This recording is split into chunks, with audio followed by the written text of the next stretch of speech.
week or something. Oh, that'd be really cool with the remastering portal. Let me double check. All right, now I need to go copy URL. I have to open up Discord. I was going to not at first, but...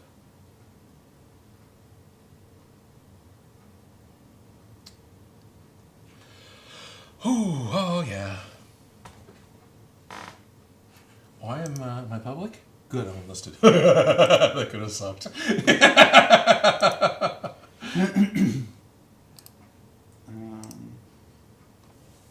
No.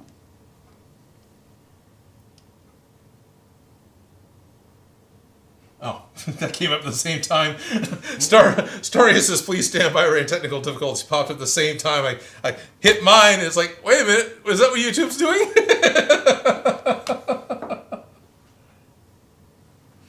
And you know my name is the Lord when I lay my fingers upon you. Pop out chat. Well, it may have been just a mod that is called Portal 2 Remastered that confused me. Because that's all I'm seeing. Oh, okay.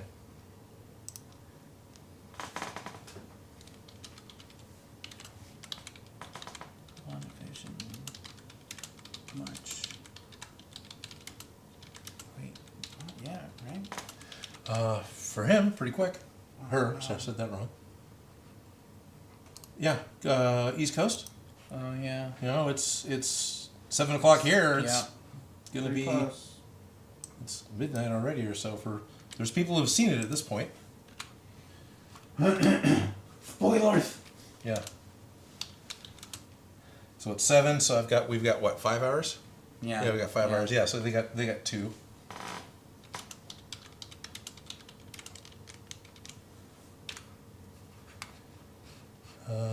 Like 1 playbacks, 1 viewer. All right. Well, hopefully one person's found their way back here. Yeah. There we are. Lord Khan. Hi. Hey, Lord Khan. Okay. So we're trying again. One of the things that probably didn't come out cleanly in part 1 of live chat, the reboot. The Google speed test said we were 100 up, 80 down. Should be fine. I don't know, but all right. In all fairness, I didn't reboot the computer before we started the live stream, and it's been a habit to do that on Mondays. So maybe. But what's weird is the Blackmagic streaming device, the stuff I was trying to say while we were doing the whole drive-through, stutter thing. I've had it successfully continue streaming through a computer reboot when we've had problems. Because it does its own encoding directly to YouTube. It doesn't rely on the host computer. I need the host computer to set it up, but when I share the streaming key with a Blackmagic box, then it just does it. Yeah. So I don't know why it would be all confused, but all right. Yeah, I guess it was. Is it better? Can you see me? Am I merely stuttering now because I'm trying to enunciate words when I'm not that good at it, or am I stuttering because of the electronic playback? It's like that Madonna song that tried to add CD skipping in as part of the song, and they got a ton of CDs returned.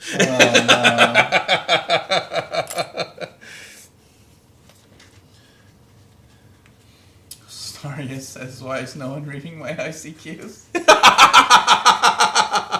ICQ is the chat we use to play TV.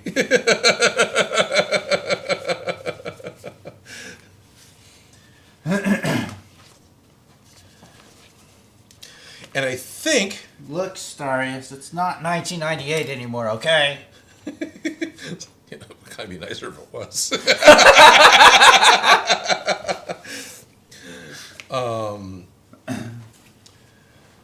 I've said this before, but I believe, if I understood correctly, Twitch is built off of ICQ. So really? So the whole stream, is the chat portion of Twitch is built off of the ICQ protocol or something like that. Interesting. Yeah.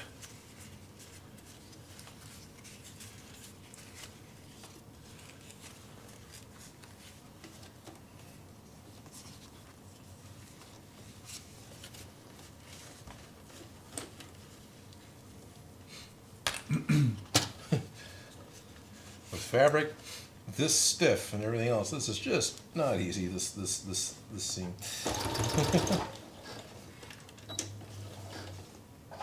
Oh, I gotta hold it. That's right. Oh, to go backwards. Yeah. Which I think that's true for all machines. You always have to press it and hold it. I think Yeah. even my Kenmore did that.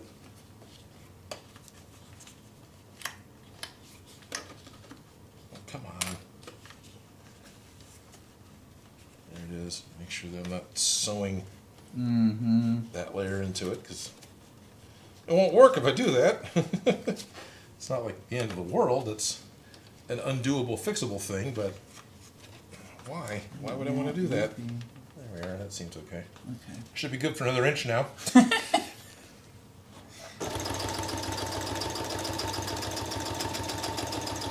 That was one of Felicia's suggestions with this inside seam, is let the fabric be longer than I need, because after I sew it, after I've got it to pass under the foot successfully, I can always cut it. Yeah.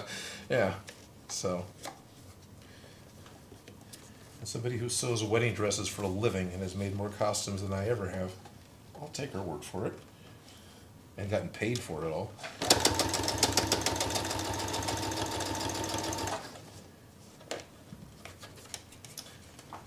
Lord Khan says he can also see me as Cobb Vanth. I'm sorry? Cobb Vanth. Oh, you? Okay. Is it the beard? Is it the gray hair? What are you telling me? That's not really a complaint, because Timothy Oliphant is amazing. So. Yeah. So. Okay. Storia says, well, there's your problem. Your sewing machine is made by a printer company. Thank you! That's what the problem That's is. what the I had problem to is. refill the ink. Right. There's no more yellow thread. How can I print anything? How can I sew anything? Right. Or we can all quote Monty Python. Well, you see, his problem is he's got a wee bit of brain lodged in his skull. Once we remove that, he'll be fine. Just get some tweezers. Yeah.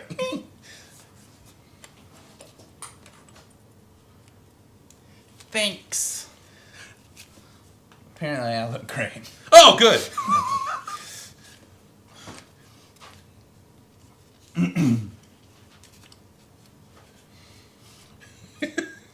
You know, I have a brother printer, and it's always out of ink.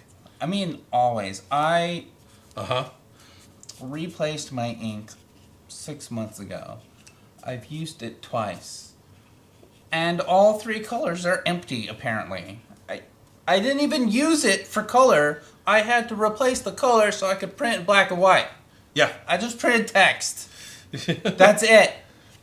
And already the colors are empty. It doesn't make any sense. No, it's a scam. And the old printers from like the 90s, the early aughts. You mean the Flintstones with the pterodactyl in a box that just pecked it out on a slate? If you didn't have color, you just said print anyway, and it would. It would try to print with whatever it had. Right. And now for some reason the programming in the printers is like, nope. I need yellow. I can't taste enough color. I'm sorry. You must feed me.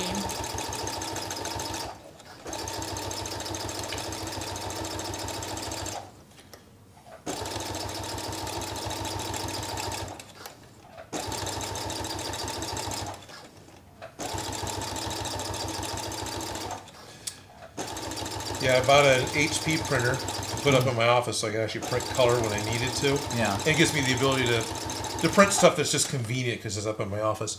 Down here, I have a very old Dell laser printer. They don't even make the cartridges for it anymore. I have to buy them secondhand or third party. But it works. That thing had so much abuse. I mean, it came out of a DirecTV office where it printed work orders every day, right? The counter is like 40,000 pages. I've actually been thinking about getting a laser color printer instead because that just uses dry toner, and it's not gonna go anywhere until it's used. So Right.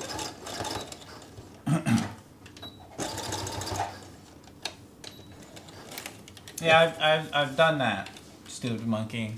I've taken them out, and shaken them, and sometimes it helps.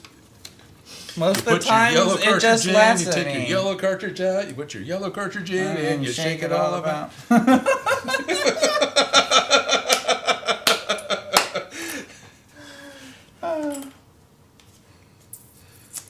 Sorry, it says they went back to laser printers / copier machines because got tired of inkjets. Yep. Blow on them before you put it back in. See if it's like. It's see in if the the cartridge. NES trick works. I've seen some pretty lewd comics know- about that. Because you slap the cartridge back in, so you're like spanking it. You get this blushing, happy Nintendo at the end. Oh, what is this? Oh, 90s printer. I totally don't have one, says Nicole. That's very similar. I don't know. Seems kind of compact for 90s. 90s desktop, some of them were pretty compact. I had a giant, was that a Brother? No, it was Epson. I had a giant oversized printer, Epson printer that could do like 24 inches wide using a parallel printer port. This is the printer I had in the 90s. It's way overbought. Now I can do art with it. Hardly any programs, and the computer itself kind of refused to print that wide. Like the widest I could print was 18, A3 size or whichever it is. Like, yeah, we can do that. It's like, no, the printer prints bigger, but it just refused. It was fucking just annoying. Sorry, it says he still has the Tandy dot matrix somewhere in the basement. Oh, I had a Okidata dot matrix for the Commodore 64, and I remember going through with the Commodore 64's version of Paint and redoing like Sig Sputnik album art or something, and then printing it out. But of course, the Commodore 64 has a television aspect ratio, right? The cursor is taller than it is wide because it's projected on a TV. So when the Okidata printed it out, it did it in square pixels, so everything was. First real world example of aspect ratio problems.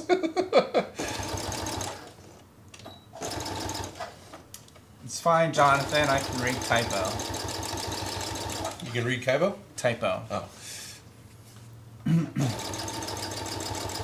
So, Obi-Wan, having been, how is the sushi at Camino? Is that any good? It tastes like people. Oh. Oh, I see. It's wrapped in Soylent Green. Camino sushi is wrapped in Soylent Green. Nicole says, I prefer the 3D variety of printer.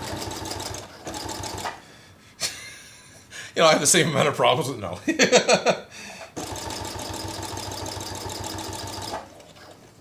Is that an empty printer spool on your printer?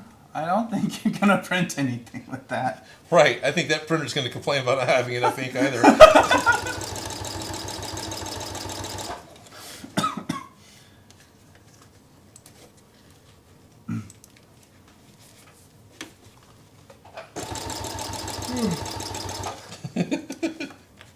So this poor guy had no plan to hang out this long, I don't think. I was like, yeah, show up at 1, whatever.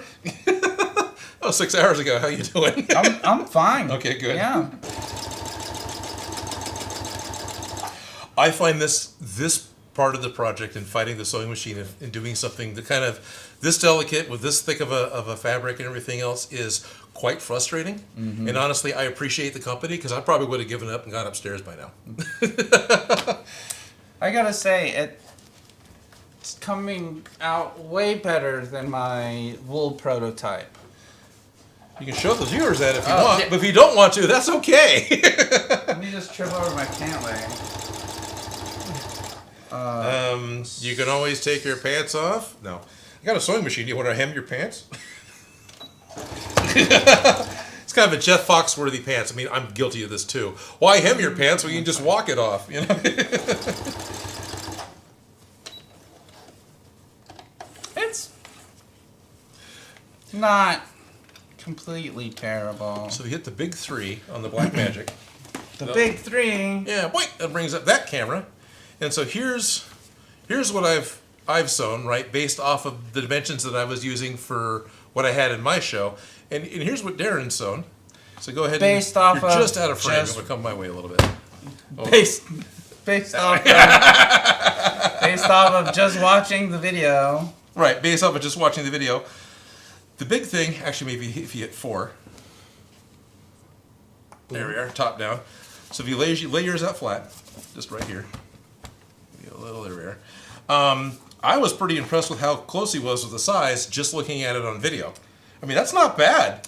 See, what I did was I have a protractor, which is a half circle, and Right. it just happens to be 6 inches wide. Oh, okay. Oh, is that what this is? So I just traced the protractor and then Oh, so the inner hole is 6 measured inches. out 2 inches from the inner circle. Oh, yeah. That's it. I see So it. it's Oh, that's cool. 8 inches wide. Well, it's actually 1.5 inches wider. So 9 inches wide on the outside, 6 inches wide on the inside. And got the... And then that was Let's actually hit 3 again. The camera's set a little darker because we're working on a lot of light colored stuff, so it's iris down. Yeah, black on black. You can see everything there. the white thread helps. The white thread helps, yeah, but I'm trying to look on the screen, which Oh, even yeah. the computer screen that I got set up over there that nobody else can see, has got really bad color value and it's a little washed out. So this may be even darker for the viewers at home. Go ahead and hit 1 and be our ugly mug again. Hey, how's it going? And welcome back to Camera 1.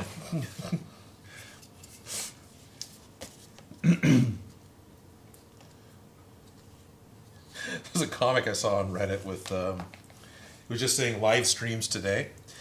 And Blue on black. What's blue on black? Sorry, I was reading the chat. okay, the cameras are set.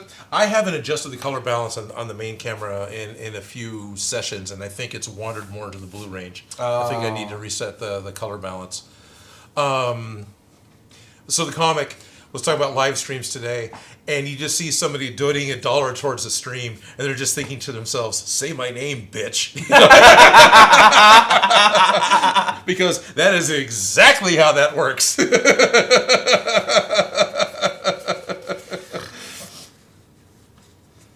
So-and-so has donated a $2 super chat. Yep. With no With- message. With no, on rare occasions. Usually it's, build the Omnitrix from Ben 10.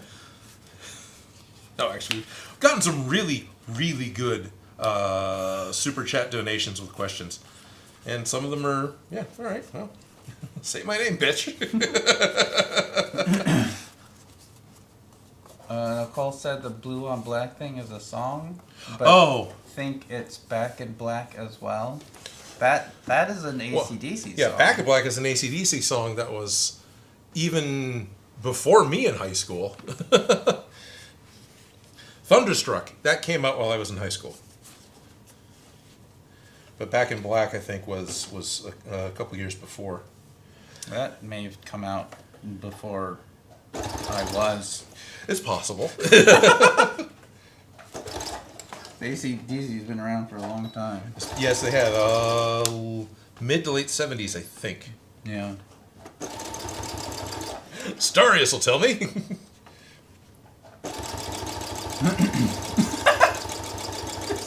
What is this a screen grab?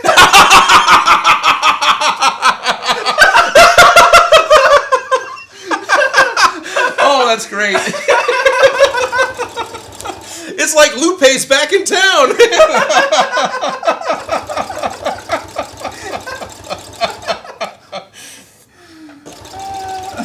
Oh, yeah, all right. Well, let's see. Okay, everyone, brainstorming. What's the best way I can share that on social media?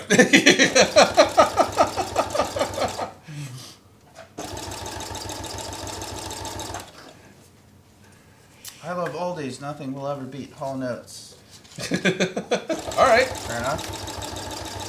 So, Hall & Oates, whoever said this, I'm going to guess Nicole. Yeah. Whoever said this. So Nicole, if you haven't found it already, look up. It was a YouTube channel called Yacht Rock. Y-A-H-T, however you spell yacht. Yacht Rock, right? And that's what it's all about. It's supposedly Hall & Oates and trying to perfect this smooth rock sound and all the band stuff going around at that time. And it's actually really funny. It is satirical, but the dates and some of the things that they talk about as far as song releases and bands coming out and bands being popular, that's all accurate. But it's fun. It's not like necessarily Spinal Tap funny, but it's a lot of fun and a good watch. Turn it up to 11. Turn it up to 11. Yeah, but this one goes to 11. It's one ladder, isn't it? You turn it up to 10, and you need that little bit more, but you got nowhere to go, right? I mean, you just need that little bit more. And you got it. With this one, you go to 11. What if they just reprint all of them to go to 11? Yeah, but this one goes to 11. Sorry, says AC/DC started in 1973.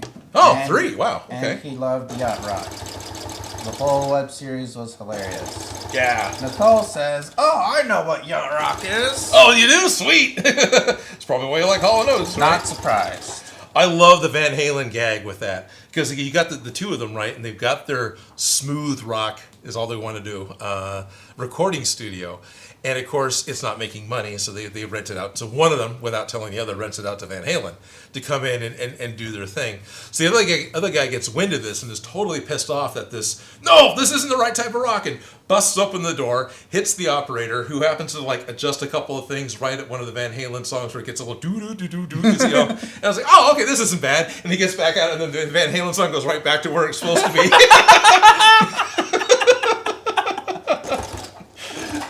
Nice. It's got this fictitious host that, every episode starts up with, "Oh, you caught me, having sex with a wife. Well, let me tell you what happened." And yeah, Yacht Rock is great. I'm not one of those Hall & Oates fans who's just like, "You make my dreams is the best." My favorite song is Private Eyes and Sarah Smile, says Nicole. Okay. I can play Jump on Piano. I love Van Halen. Also, Nicole. Sweet. Private Eyes is great. Yeah, I didn't have Maneater. Did I have Private Eyes on a 7-inch? I don't know which one it is now. I had the 7-inch vinyl single, way back when you actually had to buy a single of a song on vinyl as opposed to download it, off of Napster, right? I went to Payless, and yeah, I bought, that's one of the songs I bought. I remember. I just don't remember which one it was now, which Hall & Oates one it was. That was Payless. I was living in Tracy at that time.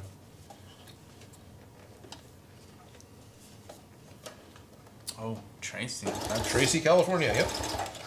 I lived in Tracy. That's a top-notch community. Oh, especially in 1980. Yeah. I lived in Tracy from The Empire Strikes Back until Return of the Jedi. That's when I lived in Tracy.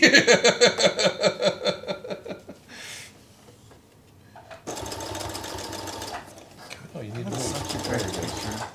Yeah. I keep looking at it in the background. It's so amazing. You live in front of a camera. Kind of get used to just not caring. Oh, I'm doing this wrong. I gotta sew the inside first. It's easier. Starius wants to know if you've ever seen this web series, Tiki Bar TV. Tiki Bar TV. Huh. Oh, Jonathan's got family in Tracy. Oh, cool. My condolences. I used to live on South Carl Hollow Road when it was outside the city limits. Yeah, Tracy has grown a lot in the last 30 years. No, I don't think I've ever seen Tiki Bar TV. That does not... I mean, it didn't even sound familiar, and squinting at it and trying to read it, and it just doesn't... The floor failed, and Darrin fell into the center of the earth. Ah! Oh, look, dinosaurs. That goofy sound effect from, as in the character from Disney, right? Wahoo! Or could be the Wilhelm scream. Yeah, I was about to say, insert Wilhelm scream here. So on Facebook, I have the Wilhelm scream listed as my favorite movie quote.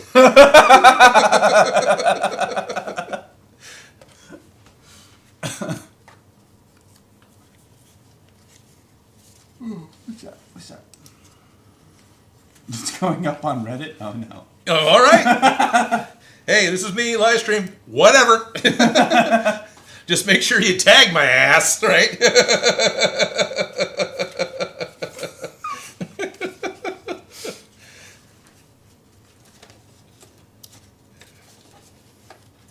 So yeah, one of the things that happened in Play TV, there was a viewer named Lupe, who was your quintessential elusive, internet user, pretty savvy internet at the time. Mm-hmm. Never told us a real name, never told us gender, never told us anything. The best we could figure together from the different things that Lupe would talk about was probably a student in San Jose, but don't know. There was one point when he asked the main host, Carl, to look straight at the camera. No, it was only sideways, I think. Look sideways at the camera, holding a straight face with his mouth closed. And then, without moving, open his mouth as wide as he can. And Carl's like, okay. And so he went ahead and did it. And not less than like half an hour later, Lupe uploads this Pac-Man thing that's been reskinned with Carl.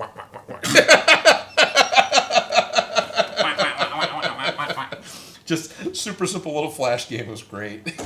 They used to have that on a disc somewhere. Odin, what will you do for April Fool's Day? A video.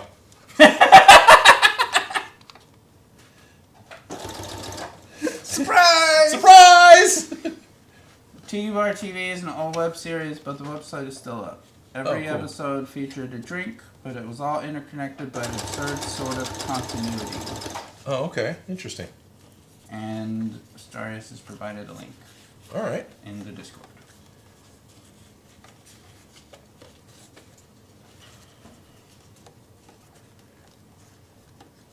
Lupe would always ask every guest on Two Guys the following two questions. Right. Which do you prefer, canned corn or frozen corn in a bag? Canned corn. There you go. Where were you when Wham broke up? Probably unborn. Yeah, you saying that, I remember. I'd forgotten all about it. I'm so used to the, would you rather find a horse-sized duck or 100 duck-sized horses or whatever, yeah. Whatever the Reddit question is, that's always what I think about. But yeah, I remember that.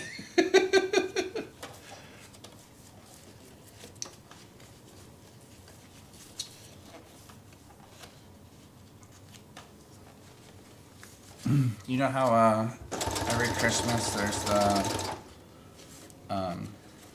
The Mariah Carey special? No, what? the dang words, Darrin. Come on. You're only streaming live. You've only eaten just 6 hours ago. I mean, come on. Actually, it's not quite that long. There's the We had a huge Whamageddon pizza thing. Oh, right. Oh, yeah. How long until you can hear Yeah. So Last Christmas? Yeah. usually it's not a problem because I'm a hermit. Yeah. I don't go anywhere.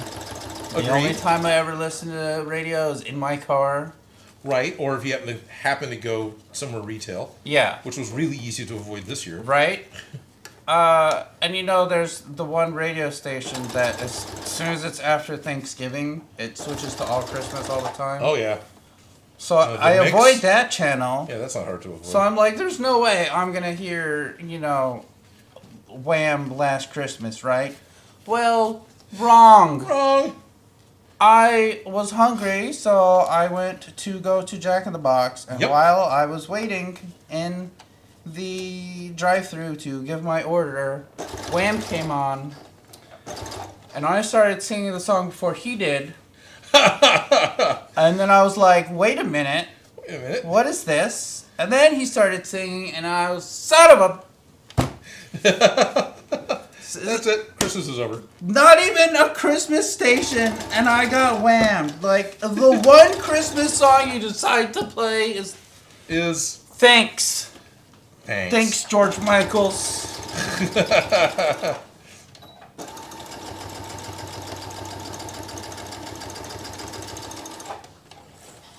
I don't even remember what other songs were on the radio, like No. before or after. Not because of Wham, but I've kind of given up on listening to the radio. My car's boring. It's quiet. Briefly, I toyed around with trying to get an MP3 thing to work, and I give it. I've given up on everything. I just don't turn the radio on. Used to be I couldn't go anywhere without having something on, but I just screw it all. Every time I ever tune on the radio, it always seems to be exactly. And now for 11 minutes of station identification and break. And of course, all of them do it at the same time, or else you'll just flip to a different channel. So by the time I get somewhere, a song finally comes back on. And then the rarity of any song I actually want to hear coming on. Especially that one station that's like 1 hour of nonstop music or whatever. Right. But it's got this like 10-minute commercial of like them saying they have nonstop music. Yeah. But I only ever hear them saying they have nonstop music. I don't ever hear the music. Right? I'd rather have I did it. 1 minute commercial every couple songs than What did I do? no. Did I survive? Oh, no. Did I survive? I survived. I didn't catch it. I was in danger of doing it, but I caught it in time, and I didn't actually... I started listening to H.P. Lovecraft on YouTube when driving. Okay. Okay, of all the deceased authors who probably I- would be speaking actually on YouTube, I could see H.P. Lovecraft being the ones doing it. Or did I misunderstand that?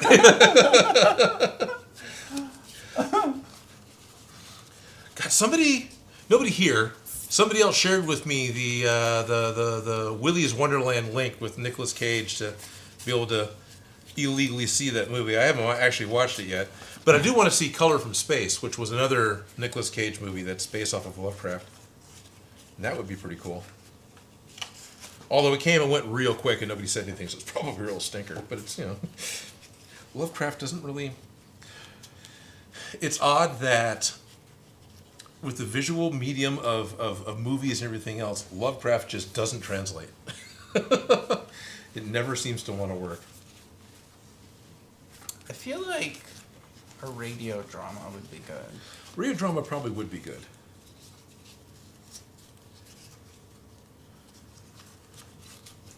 So I was listening to the top 25 science fiction stories of all time as compiled by some group of self-proclaimed authorities in the 60s. It's an audiobook. Available on myaudio.com. So through audio, I've been listening to this, which that's all true. I just wish I was getting paid to say it. One story popped up called Arena. First thing came to mind is, of course, Star Trek episode with Kirk fighting the Gorn. The more I listened to it, I went, no, this is that story. Then I finally went and looked it up, and yeah, that Star Trek episode was based off of that story. So it's kind of, it's a bit very different, the story, but the premise is kind of the same, where you've got the Metrons and they're separating the two.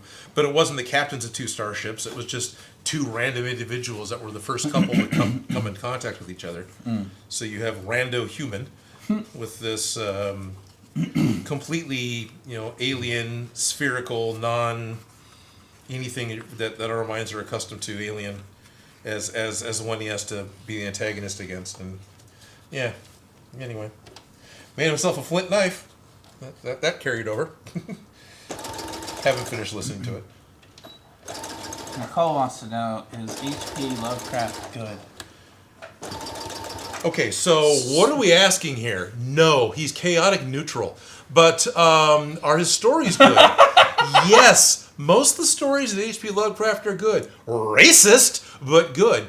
A lot of the stories that pseudonyms wrote were also good. Like, who's the guy that did Sherlock Holmes and John Carter and anyway, that guy. Conan Doyle. Yeah, Conan Doyle. I think it was Conan. Maybe I'm mixing him up. I think Conan Doyle wrote some Lovecraft. Well, because they're contemporaries, aren't they? Who else? Conan Doyle did Sherlock Holmes. Sherlock Holmes. Edgar Rice Burroughs did Edgar Rice John Burroughs. Carter and Tarzan. And Tarzan, okay. I think Burroughs, one of the two. I'm messing this up bad now. Anyway, And it's possible that Lovecraft co-wrote for the other author. They would like trade stories and trade pseudonyms and trade writing names, and so a lot of the Lovecraft works, when you read collected works of H.P. Lovecraft, aren't actually all Lovecraft. They're other authors writing under that universe, under that style, and that was all totally cool at the time. They were all very happy to do that back and forth. But yeah, Lovecraft, I think himself wrote some of the wilder ones, and I don't know. I can't say he wrote the ones that are more racial, but it's the period, and then he himself wasn't the most upright of people. Yeah, let's just... But it is definitely, the 20s, so it's got a completely different outlook on everything. Right? Doesn't mean it's good, it's just what happened. Yeah. And I'm seeing somebody post the pictures of the Mecha Godzilla Pikachu crossover. Yeah, I saw that posted somewhere else. I think CNET or somebody did a full... Yeah, that thing's really cool. No, I don't plan on getting one, but Mecha Pikachuzilla is pretty cool.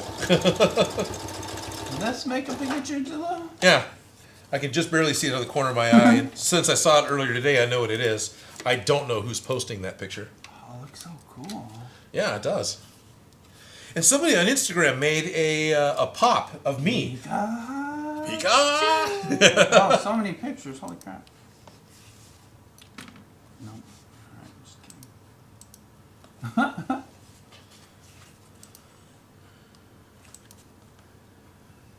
Nice.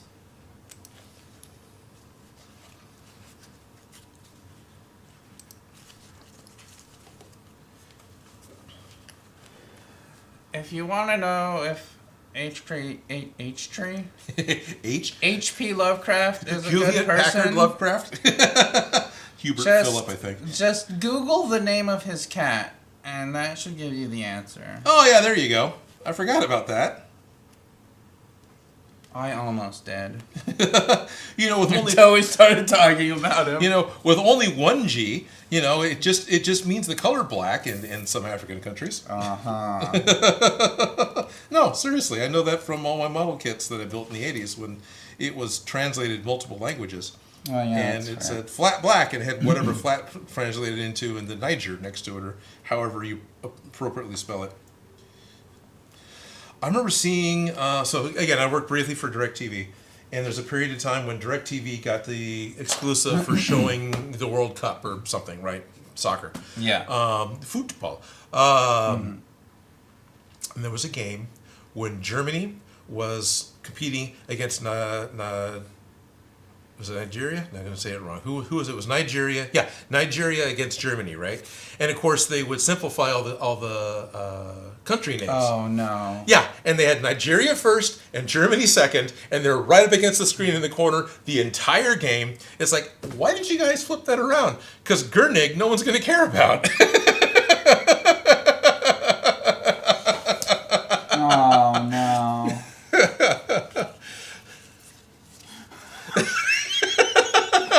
Holy shit, he named his cat that. What the fuck?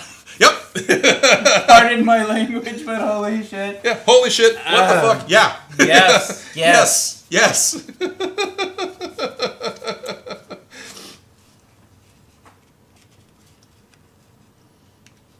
And I thought my aunt was a bit extreme naming her cats Bitch and Balls. Those are the names for cats. Oh my goodness.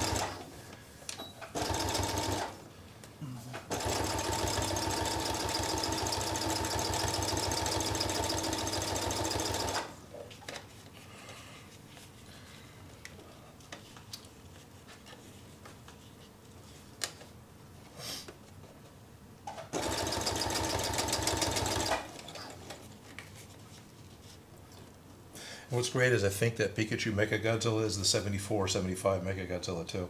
Yeah, it looks like it. It has, these things on his... No, yeah, that looks like him. Well, they may have added some elements from more recent ones. Mm. Yeah, So- the rest of it seems... Yeah, that looks like Mechagodzilla, Terror of Mechagodzilla. I don't know why Pikachu has Wolverine claws, but that's fine. Yeah. I think there's supposed to be some kind of like arm cannons or something. But... Yeah.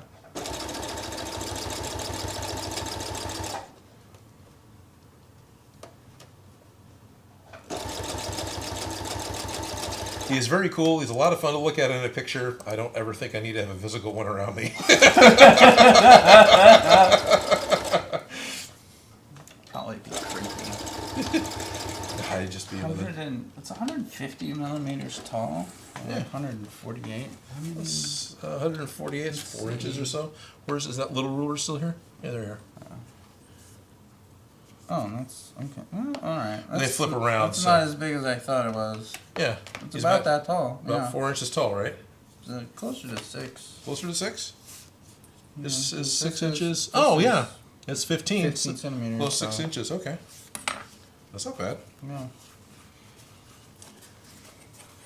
Hey, I thought it would actually that's- be bigger, to be honest. I've got one Y piece. Yes. I've got a second Y piece. And a centerpiece. And a centerpiece. I'm only another hour and a half of Ta-da! cursing away. Yeah, exactly. Get the magic hammer of the power of editing. We're done.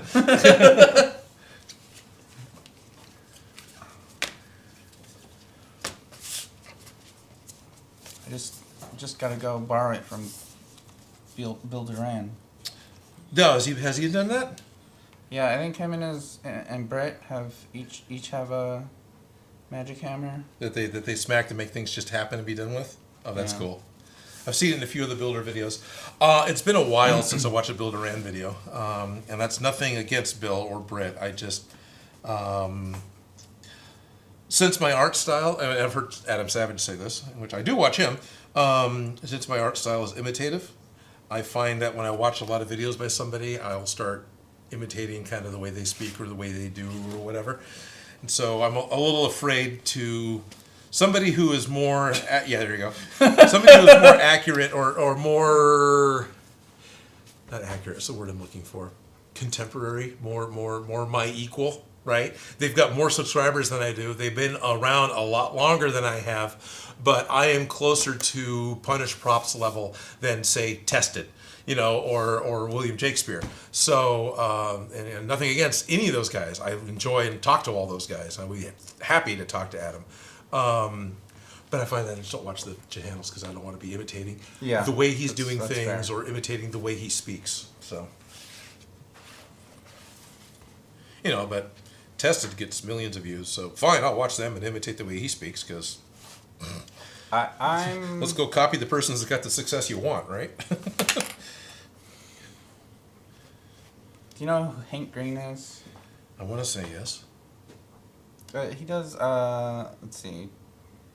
He has that YouTube channel, Vlog Brothers, with his brother John and SciShow, and he's huge on TikTok now.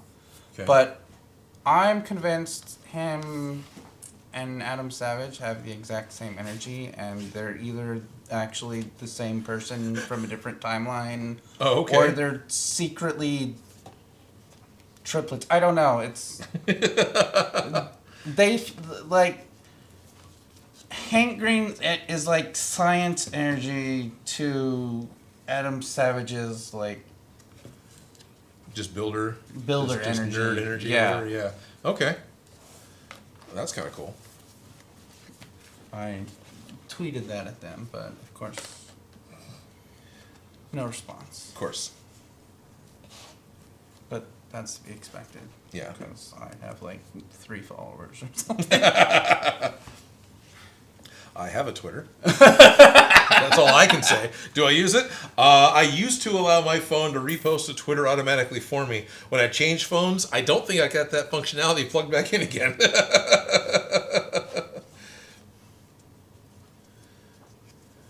what is this one? That's another chibi. Oh, that one's cute. It looks kind of like... Someone just took Mechagodzilla and went... Yep.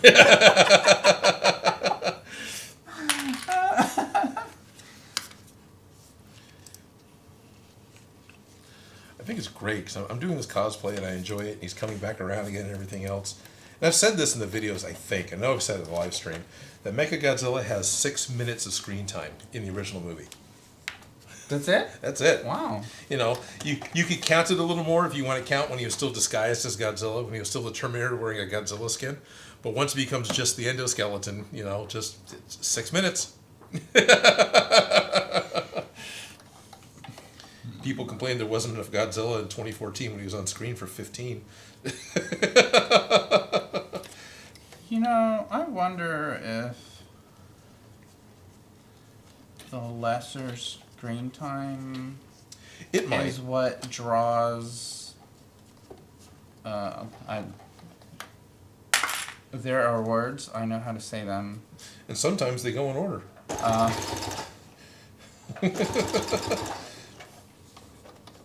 Characters that have lesser screen time are why people are drawn to them, because it's like, who's this mystery thing? Like, Right. Boba prime Fett. example is Boba Fett. It's Yeah. like, he was on screen for like, what, 5 minutes? Said like Right. 3 In words. 2 movies. and he has this huge cult following. Huge cult following. That one's a good example of marketing too, because when I was the prime age for that. Here comes the new movie. Here's the new character. He appeared in a cartoon. He appeared in parades. Yeah. He was a mail-away exclusive for the action figures. He had a boatload of hype for him. And so when he comes on screen and all he says is, he's no good to me dead. It's like, ah!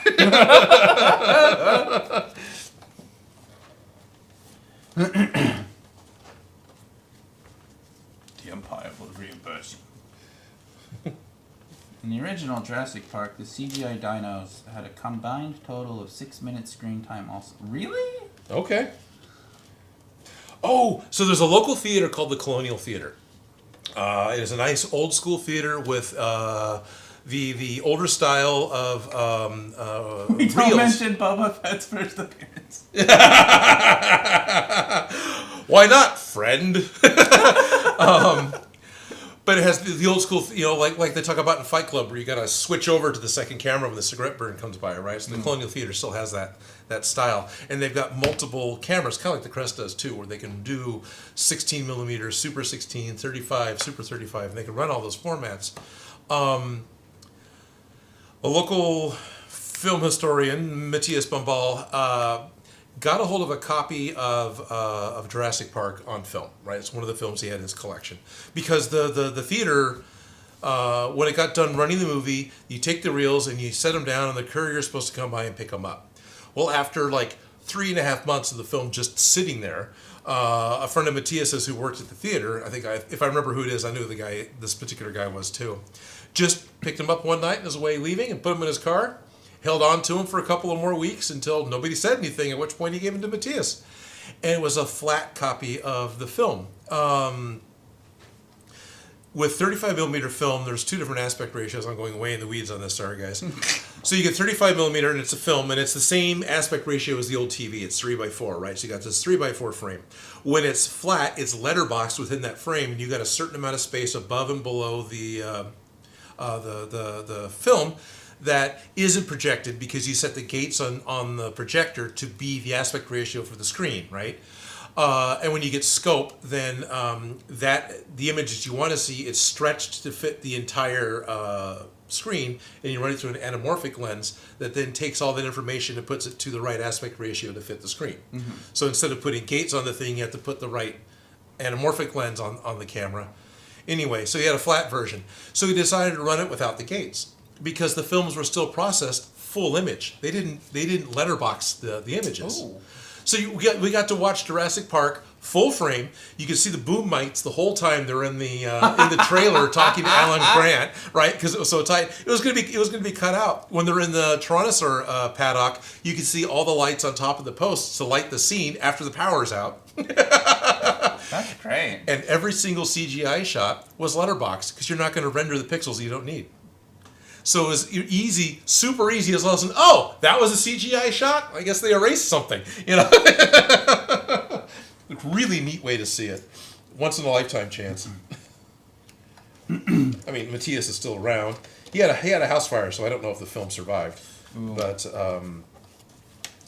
so there's always a possibility of it happening again, but I'm not holding my breath. Matthias isn't as active in the film community as he was. So If you haven't seen it, you should check out a movie called Hunter Prey. What's it about? it's just Hunter, you're the warrior from the future. It's a 3D movie put out by Kodak. It was a great movie. It was a total stinky piece of shit. Oh my god, that was 11-year-old me wanted to walk out of the theater, but didn't because I know nobody would be outside if I did to pick my ass up. Man, that was bad.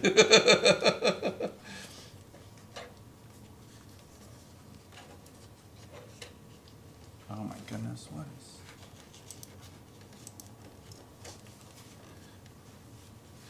Okay, that helmet is amazing. Why is he standing next to two Nosferatu? I don't know. Maybe they're the prey? A killer getting concept closer. reminds us of classic Star Wars. Everyone would say In a that. time of galactic war, one man, one alien, one choice. In a time of galactic war, one man, one alien, one choice. There was a Netflix video that came out recently, a Netflix movie. I just saw it pop up on my Netflix app. I didn't actually watch it. But for the first time in forever, I was taken back to when it was fun to go to the video store to look at the low-budget science fiction video covers and how often they would just kit bash Star Wars kits to make their science fiction ships. And most of the time it was done just for the box art. They didn't even appear in the movie, whatever this ship was they built, right? And it was so often, it was like, oh, look, that's how they redid the Millennium Falcon to make this ship, because that was just what they always did. Or, like, one of them literally just took the pod from the TIE fighter, glued it to where the cannons go on the Millennium Falcon, and then pictured it backwards and made the forks be the jets, right? There was, like, not much else to it than that. Well, this one that was on Netflix was the Sandcrawler. And whenever they did it, they did it in such a way that, okay, we'll put the Sandcrawler backwards, right? So the rear of the Sandcrawlers is going to be the front of the ship, and then you got that pointed thing, that's the back, and you got these big engines that stick out, so it'll be hidden. But Sure. when they positioned it just like you always looked at the Sandcrawler, with the front of the Sandcrawler pointed at you, Yeah. and the ass end pointed away because the ship's flying away. It's like, Why is this Sandcrawler Oh. driving in reverse? yeah, why is the Sandcrawler flying through space? Space Jawas. I don't need Space Jawas. I don't know, maybe I do. Ooh, 2D! The movie, I don't know. After crashing on a barren planet, commandos, led by Commander Karza, are charged with finding and recapturing their one-time alien prisoner alive. Jeez. But their group numbers begin to dwindle one by one as the alien sets traps for them. Oh, so like Predator? Is it starring Christopher Lambert? Lieutenant Centauri 7, Damien What? Poitier, is determined to kill the alien, resulting in a standoff with the commander, and deadly circumstances soon force the lieutenant to pursue the alien on his own. Interesting. So it sounds like Predator in space. The full movie's on YouTube. Oh, I'm sure. Sarius says, it just occurred to me, Odin, that I think you talked about the Godzilla movie on Two Guys after it came out in 1998. I probably did. And now you get to talk about a new Godzilla movie on streams again, 23 years Just later. Yes, I do. And I'm still enjoying the number of people especially on Instagram, that are trying to send me messages with their exciting scoop that Mechagodzilla might be in it. It's like, no, Mechagodzilla is in it.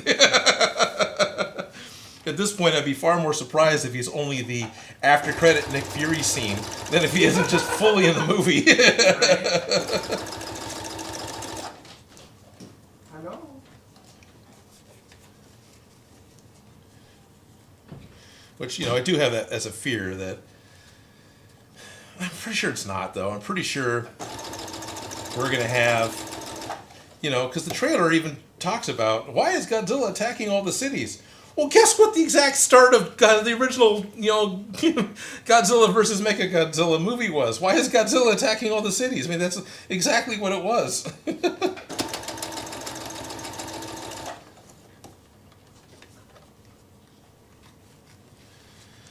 This is just not easy. Wow, somebody put up the... Oh, all right. Wow, that's very, very Mandalorian, isn't it? So how old is this?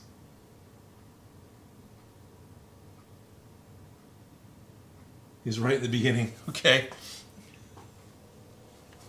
I don't even have audio hooked up to the computer, so I'm not going to be able to watch it during the live stream. I apologize for that. But, all right.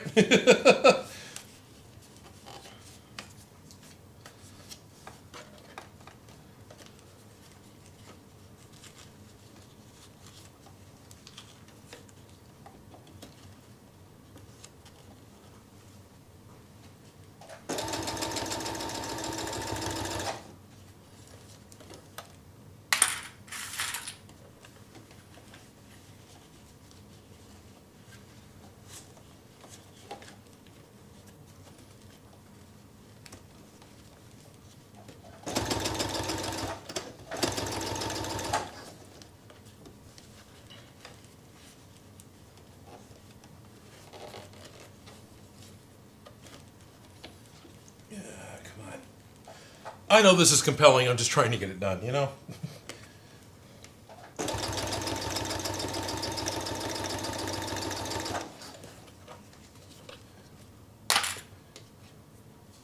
So this is a major, major improvement over the last elbows. I can get it through the machine, but it is not easy to do still. It is still just really fighting all these. And then when it slightly gets under the foot, okay, it's not still. It's not under the foot. It's just bent. It's supposed to be bent. What am I trying to say? It's folded over, and I'm just fighting the roundness and everything else here. There we go. There we go. Okay. I'm good for an inch again. Maybe even a little more than an inch.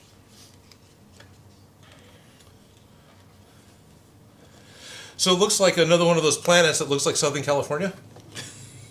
Welcome to planet Southern California. Just over the ridge there is the Jedi Temple. And if you look over to the other side, you'll find the MASH 4077th.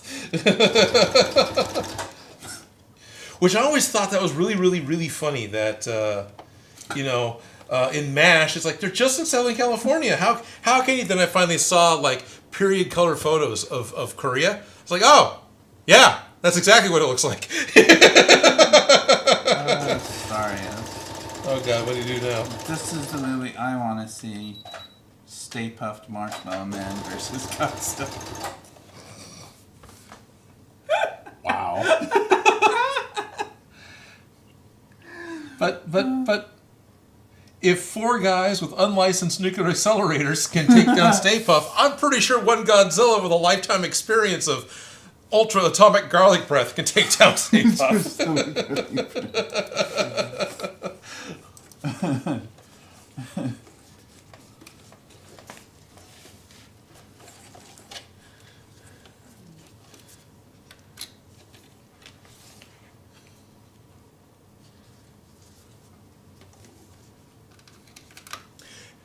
So Kiki still lives in Sacramento, Starius.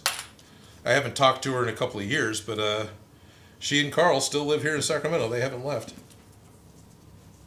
They ended up getting married, by the way. I think you know that, though.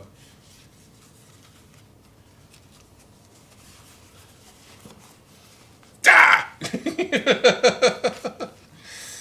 Oh no. Oh no, I got a hole. All the sweat will leak out.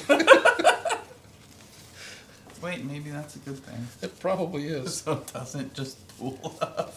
Right. So I'm seriously thinking about, so you got the big plates that come down, right? And then you got his diaper plate that comes up. Mm-hmm. And there's this little band between. I think I'm just going to make this be that little band in between. And so the whole lower portion can be kind of like a fisherman's bib Oh, that's got yeah, this that's that comes smart. up pretty high. Yeah. And so it's just this material, and then the whole upper body can move and slide over it. Yeah. Yeah, that's clever. Because if you're going to put fabric in a spot where maybe you'd be able to breathe, why not just eliminate that possibility and use vinyl? A new paragraph on Discord. Ooh. I did know that. I follow both Kiki and Carl on Instagram. Oh, cool. Carl only followed me back after all these years. Right? Oh, yeah, right. Only just followed me back. Oh, only just followed you back. Oh, okay. Have you seen his series of posts about his new refrigerator? It's classic Carl. No, I have not seen his recent posts about his refrigerator. I saw the first one, but I have not seen. Carl was the main writer and brains behind the Two Guys on a Couch show, and I mean Jeff was a really good writer and was always a writer for the show. And you have no idea who these people are. But Aaron was the co-host for a while. Then when Aaron got a better job and left Play, Jeff came on as the replacement Two Guys. So it was still Two Guys on the Couch. Mm-hmm. But anyway, yeah, just.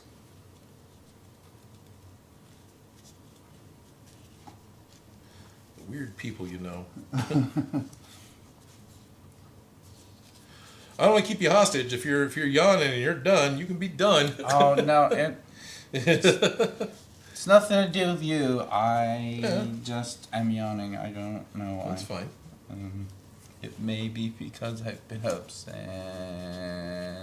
Monday? dark. Oh, okay. Since dark. Since I dark. don't remember when I woke up, but That's it all was good. dark.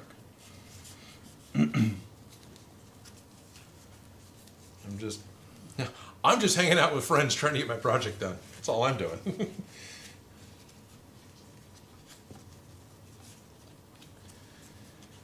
Come on. My friend Annabelle called. It's Right? twice already, but Sure. Seen her movies. She's great. Sure she's sick of that shit.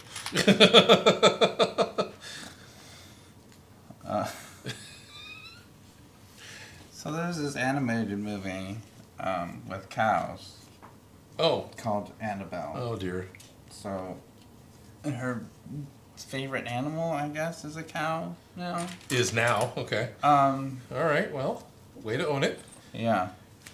But she's up from LA and she Oh, was cool. staying at my place, but today, I think it was today. No, it was last night. It's been today all day.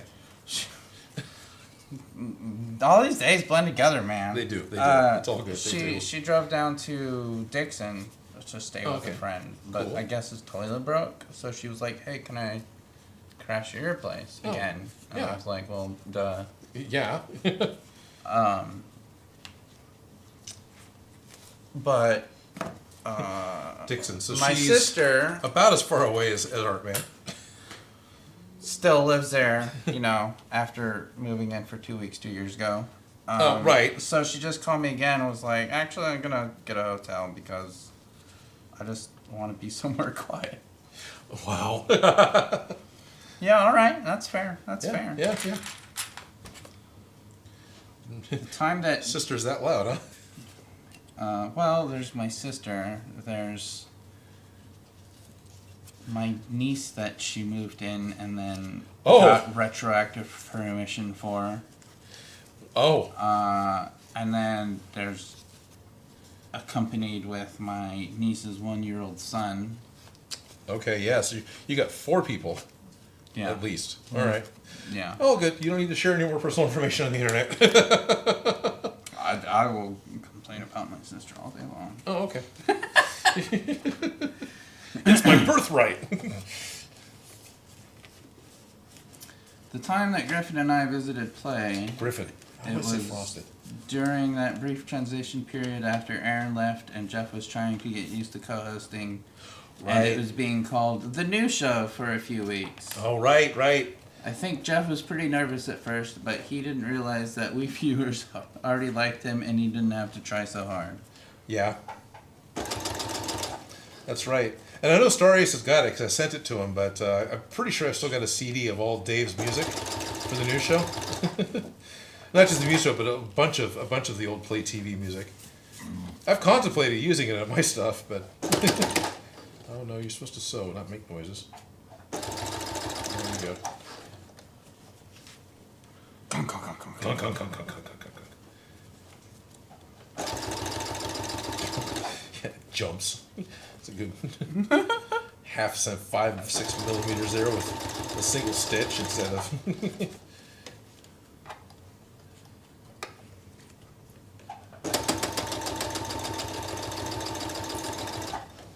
Hey, on the bright side, you're almost done. On the bright side, I'm almost done. Yeah, this is the hard part.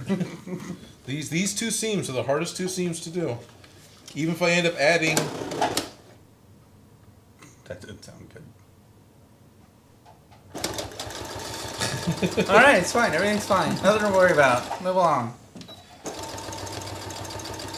Watch there be a huge fuzz ball on the backside here.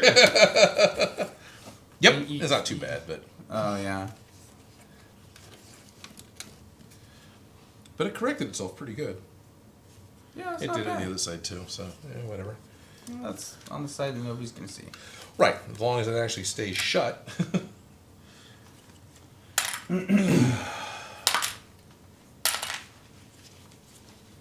How are you going to fasten it to the arm segments? What I was thinking about doing, I was going to end up cutting and having to put 2 more half pieces on, right? Let's see, how do I want to do this? These are long enough, I may not have to do that. One of the things I was looking at doing when I was still trying to actually make it work was just touching this makes me think of that arena, because that's what I was listening to when I was making it.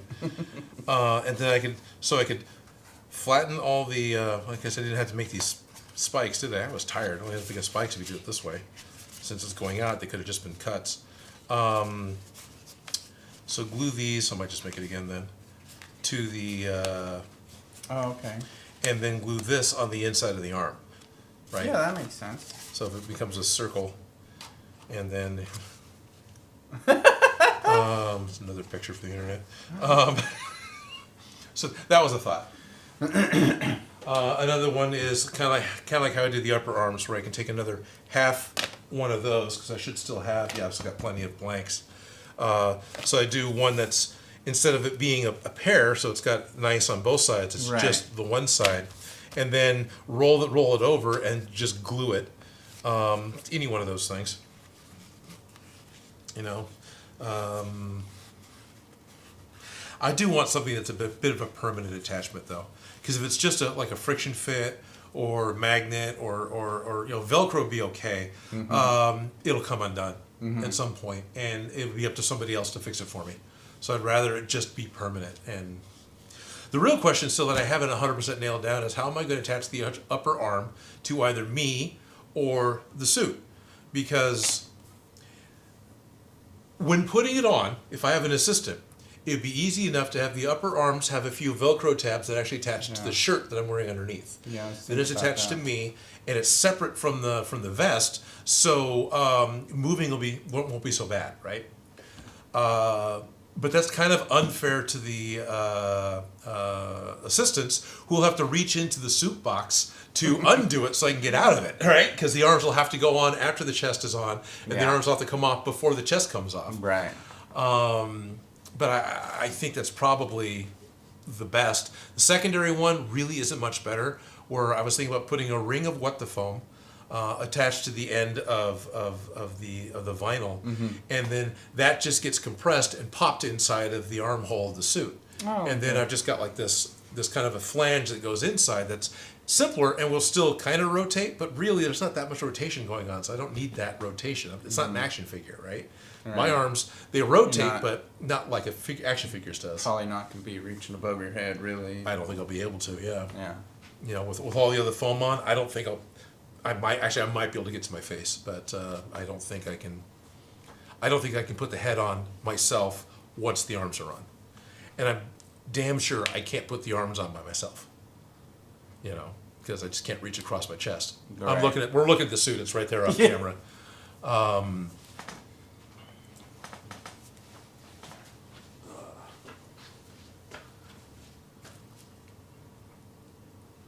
me a second. I gotta change lenses now. This lens is too tight. That was a nice shot of your chin. Great shot of my chin.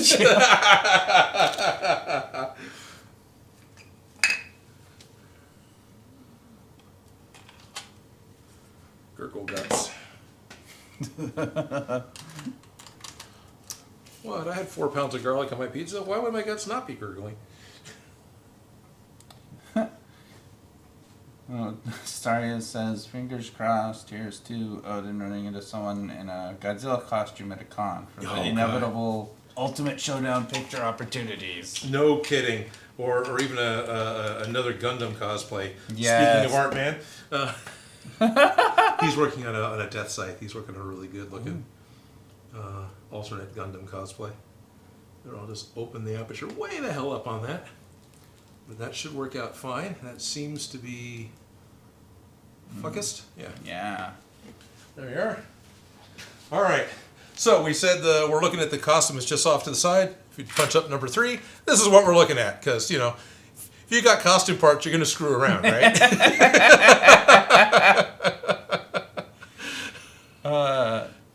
Honestly, I think it works. It does, actually. It kind of works.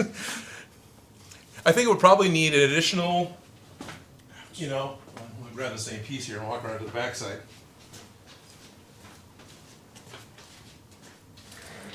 I think it might need an additional, like, something extra to help hide the chin of the wearer. Some sort of, like, you know, what was it, Man Trap? What was that He-Man, the character that had the big, you know, lower jaw? The red iron jaw, yeah. But, yeah. The helmet actually does sit lower, it just doesn't on the... Trap jaw. Trap jaw, that's it. Thank you, Starius. Thank you, Starius, commander of all pop culture. Yeah, there's a picture of him. Hello, my name is Starius. That's exactly who I was thinking of, too. Yeah! Yeah, you said the red jaw. Yeah. Hello, my name is Starius, and I'll be your tour guide to pop culture. And off to our left, we'll be admiring the 80s. This bit's going to take a while, so please sit back and enjoy the ride. Keep your hands and elbows inside. Yeah, please keep your hands and elbows inside the boat at all times. Don't worry, we've got 30 years until Furbies are a problem. So, actually, no, it wasn't that long, right? Dad was alive, so that was late 90s. That was only like 10 years later.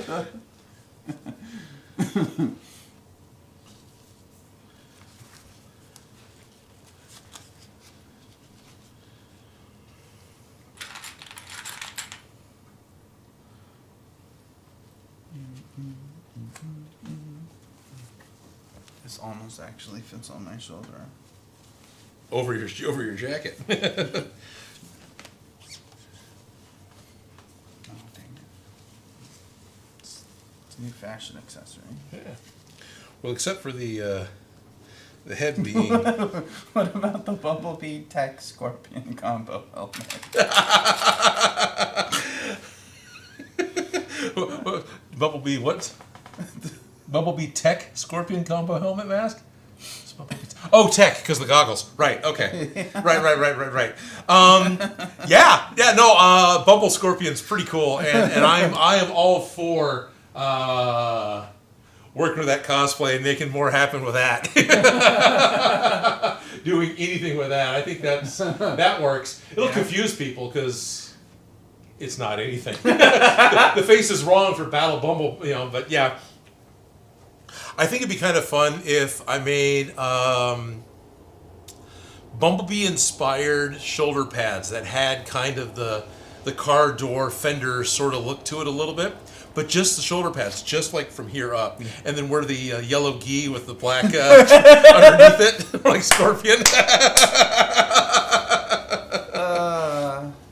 You can be like can't get over here, but instead it's like a tow cable. Right, there you go. A winch. A winch. Like Mater.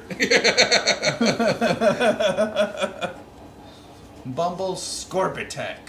Bumble Scorpitech.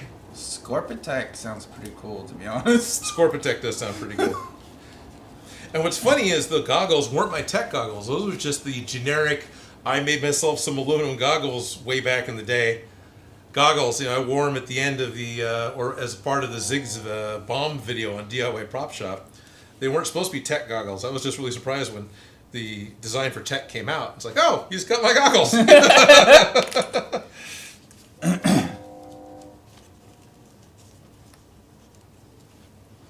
Trade. Nicole King is typing. What could she possibly be typing? Oh boy, here we go. Train!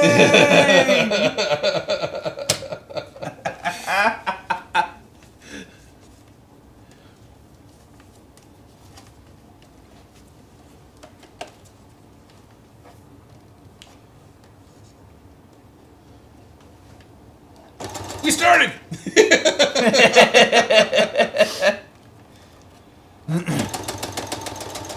Take that train. Take that train.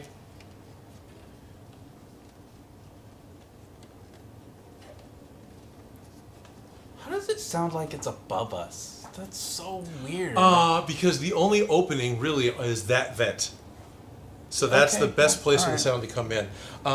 There's a piece of plywood up there that that's also an opening that I made a plug for because all that is a 14-inch hole through the 6-inch concrete wall that the fan used to sit in front of Right, to yeah. work as a shop vent. It's an exhaust. Yeah, and it works great, but if you're going to do audio and try to record video, all you hear is train, or rain, or car alarm, or... It's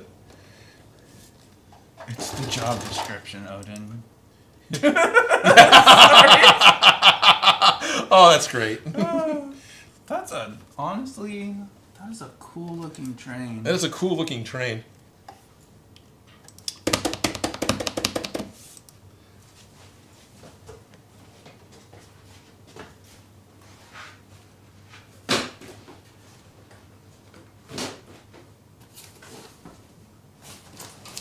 Speaking of trains, but not really. My dad had dentures, right? Like both Okay. sides, and You as can pick up the radio frequencies of the a, trains. as a party trick, he would pop out his dentures and make horse galloping noises. Oh, yeah, okay. I don't Yeah. know why trains reminded me of that, but Because there's a similar clack-clack noise that Yeah, the could the be. wheels of the train can make Could as it be. goes by. yeah. So not quite viewer mail when I ordered it for myself, but viewer mail. No, it's not. So I found a subreddit, and I have since unsubscribed. But it's called Our Lego Raffles, and yeah, I got the Lego crocodile locomotive. So there was a kit from like the late '80s, early '90s. And it was this German style locomotive. We can't bring up number 3 anymore because I pointed at the soup. 2 Oh over. yeah. Two. There we go. And yeah, so it's like this double-ended kind of, and it's got this cable car thing on the top. And it was always called the crocodile locomotive. And Lego came out with this update, collector's set. This is a $200, $300 whatever Lego Yeah. set. So at the raffle site, you just they talk about how much it's worth and what the shipping is going to cost, and they break that down into an affordable amount, and then they sell raffle tickets based off that affordable amount. Anyway, I want a train, so of course, what's the Lego set that I win? A train. So I suppose maybe. I don't think a regular live stream would be as interesting necessarily, and it'd be very Adam Savage for me to build a Lego set on a stream. Yeah. And this would actually take a little while. This would take a couple of streams to do, probably.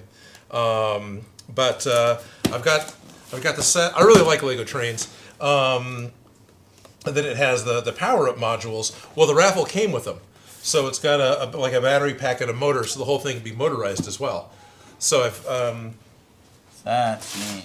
those also came as part of the raffle. So I've got the power up modules as well, and then it's all controlled through an app. So yeah, train. Anyway, we're done with viewer mail.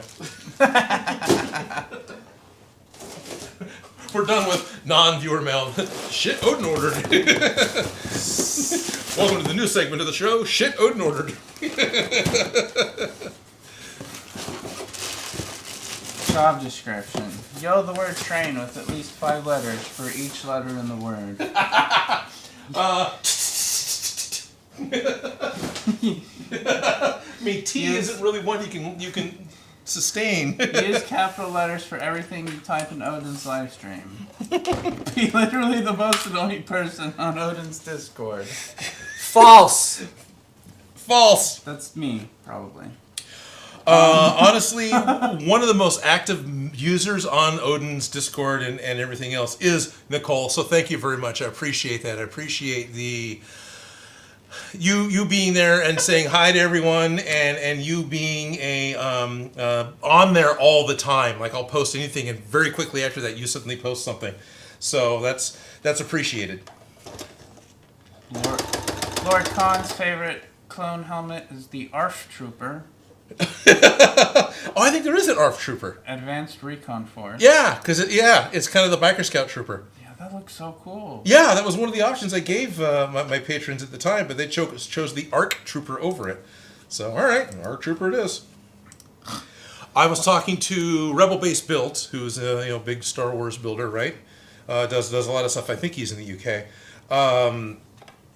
And he's helping out with getting a Pepakuro file unfolded and everything else ready for doing the Jedi helmet. So between that and maybe Felicia's help with some of the patterning for the leather parts, that helmet should maybe actually finally happen in April.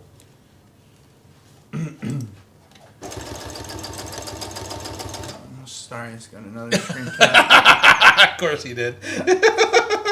So good. You never know, that's all fake. I never feel that way. No. It has actually gotten to be a habit to where it's a little bit easier to exaggerate yourself. But I like Lego. I like Lego trains a lot. Always have. Always liked model trains. I always enjoyed the idea of the heavy weathering of all the model train stuff. But never had the space for it, and then Lego trains got to be more appealing because, well, it was Lego. It wasn't this permanent thing. I could redo it on a whim, and it wouldn't be something that would be as destructive as changing out an HO layout. Nicole says, "Thank you very much, Odin Makes. It's my pleasure, and I'll always be here. Sweet. I'm proud to help you with your Discord." Thank Lord you. Khan says, "Jedi helmet? ? Lord Khan, yes, a year ago. If you go digging through the patron posts, which will only take like 14 because of how often I post. Sorry, I put up a poll. What clone trooper helmet would you like to see next? And because I did, who was the one I did first? It wasn't Tech. It was Tech, right? And then, no, it wasn't Tech. The first one I did was Captain Rex. And then so did Tech, and then I put up a thing saying, okay, what am I going to do next? It was a 3-way tie. So, all right, I'll do all 3. And that was the ARC Trooper. I think it was Tech, the ARC Trooper, and the Rebels helmets that they wore on Endor in Return of the Jedi. So Jedi helmet meaning Return of the Jedi. The open face. The open face, sort of leather cap with a metal band around it. The one when Leia says, see, it's a hat. It's not going to hurt you. That one, yeah.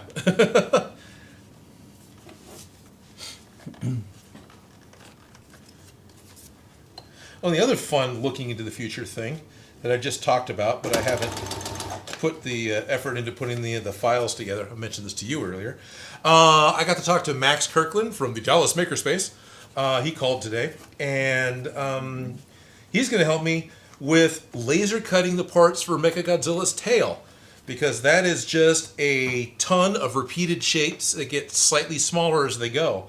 So if I can draw up one accurate plate and then figure out how small each one needs to go so they can nest at a 4mm foam, I can send the file off to him and let him will call the foam from TNT Cosplay because it's like a mile from Dallas Makerspace.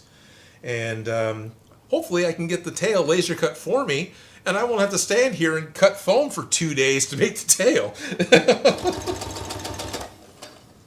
Oh, I probably should have him shoot part of that. I bet he knows somebody's got a GoPro or something. It doesn't need to be a whole lot. We need a shot of like over the shoulder of him setting up the UI, setting a piece of foam into the cutter.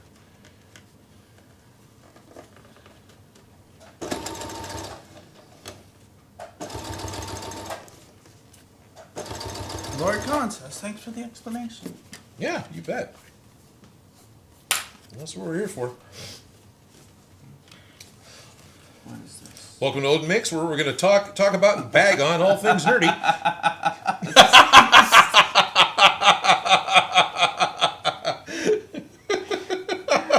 Saria says, I don't even know what's going on here. What? I think they're juggling. I think Godzilla and Stay Puft is juggling. At least most everyone who's viewing is on the Discord as well, right? So it's easy to see. Look how happy he is. Well, Stay Puft loves his job. He's obviously having fun. Godzilla's putting a lot of thought into it because there's a lot more dexterity than he's used to. That's why he's only juggling one helmet. Oh, that's it, yeah. I get it, Godzilla. I think I could probably juggle one thing, too. And even that, probably not all that reliably.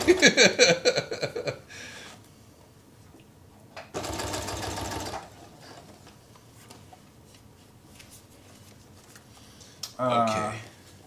If anyone didn't know, the old soldier in the white beard on Endor is Captain Rex. Yes. Yes. And that's been retconned back and forth a couple of times, from what I understand. Like obviously it wasn't when they made the movie. It was just, you got a blonde beard, right. Cool. And then it was, and then it wasn't, and then it might be again. I don't know.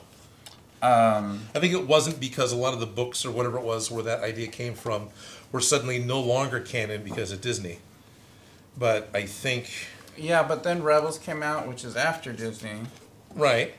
And, which was Dave Filoni, and I'm pretty sure Dave Filoni is on record as stating that they made Rex look like that so he could be the old man.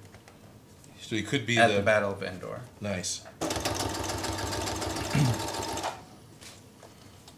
Nicole says, we need to do these more.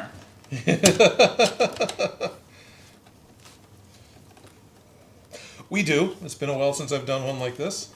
I happen to luck out to get a co-host because I feel way more self-conscious when it's just me trying to craft and,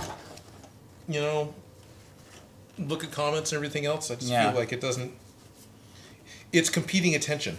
Yeah.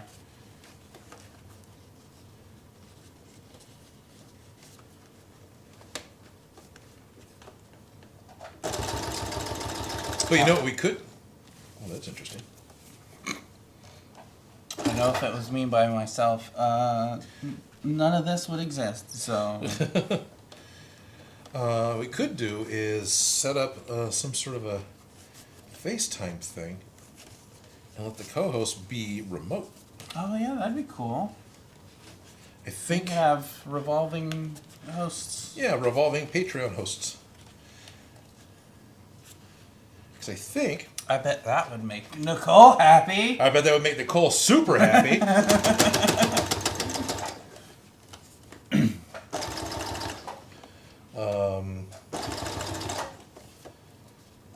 I'm totally down for that.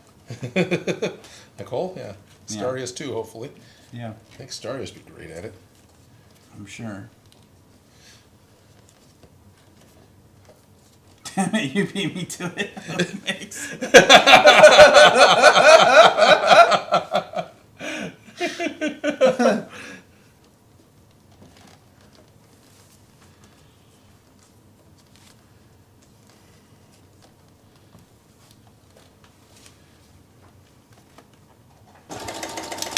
Yeah. Oh. God damn it. think it's okay, but Yeah, it just sounds just- weird. Yeah. 'cause it's- I'm trying to sew a garlic pretzel here. It's just yeah. Oh yeah. Is your needle still straight? It may not be. Actually, it's true. I've done so much with this needle. Felicia keeps telling me, half the time you got a sewing problem, just change out the needle. It seems like it's still straight. It's probably worth changing out. I mean, I'm down to just the last little bit, but Yeah. I think, pulling it out and getting it straightened out. I'll go ahead and take her advice. Or won't.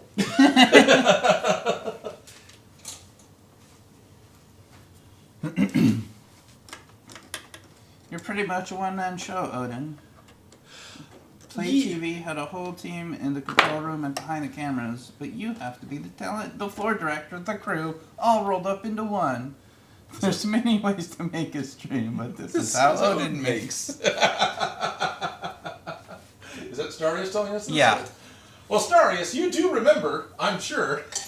She shortly after, I talked about this before. I don't know if Darrin's heard this or not. Shortly after Play TV started, this whole new TV show came on called Survivor. Uh-huh. And so it was decided that on Two Guys on the Couch, we were going to play TV Survivor.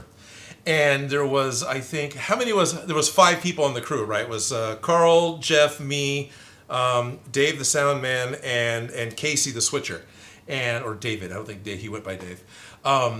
So I think it was every 20 minutes during the show, whatever that amount divided into 120 minutes, we would hold a vote for the viewers, and one of the crew members was voted off the show. And the remaining crew members had to run the show. and it got down to where it was just me and Jeff. And then I think they finally voted me off. Just to force Jeff to finish it off, I think. Or did I win? Now I'm not trying to remember. I'm not remembering right. But that was really entertaining.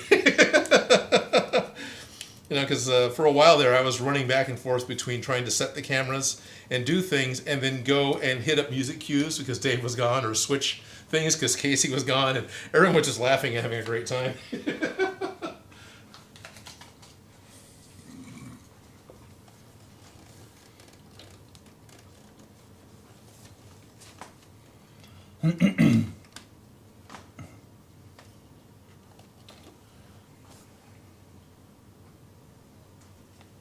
Thought I had scissors. This is titles. Yeah, that's what I'm looking for. Thanks. My almighty dollar store scissors that Felicia left. I don't remember it all, Odin, but I do remember things getting dicey when Casey left, since he was doing all the camera switching. Right. No, Casey actually stepped away. I think there was he didn't leave the building, because or he didn't leave the room, right? Because there was a certain amount of employee obligation to do stuff, and he knew what he was doing, and none of us did.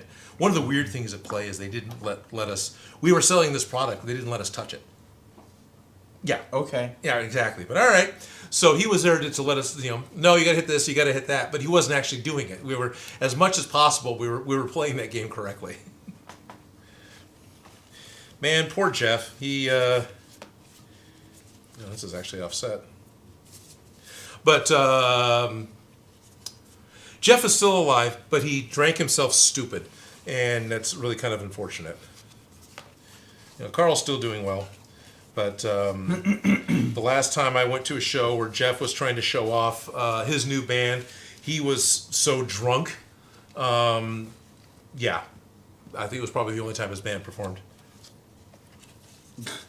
Just Jeff, he was always excited to find new ways to incorporate beer into sketches so he could get the Play to buy beer and he could write it off.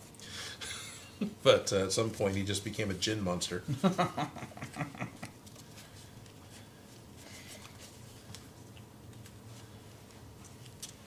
But, he's a drummer. According to Spinal Tap, they self-destruct, right? So, I don't know. Don't mean to get all morose and down on everyone. Sorry.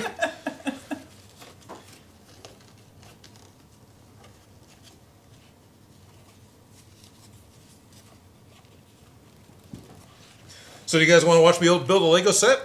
You guys want to listen to Lego pieces rattle and clank for however long? It could work. I could probably do that without a co-host. That's just building Lego. Could have the chat windows up, and I can actually see. Probably I want to do that as a public live stream though, because I don't know. There's this whole tested.com thing with building Lego sets that makes me worried about doing that. Like anybody would care. Build Lego sets? Yeah.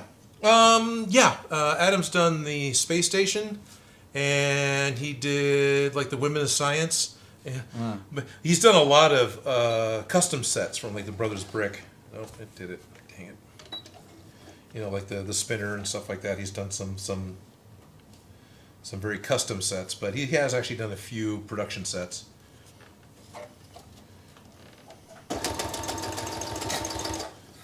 Lord Khan says, if Adam Savage can do it, you can do it. Well, thank you.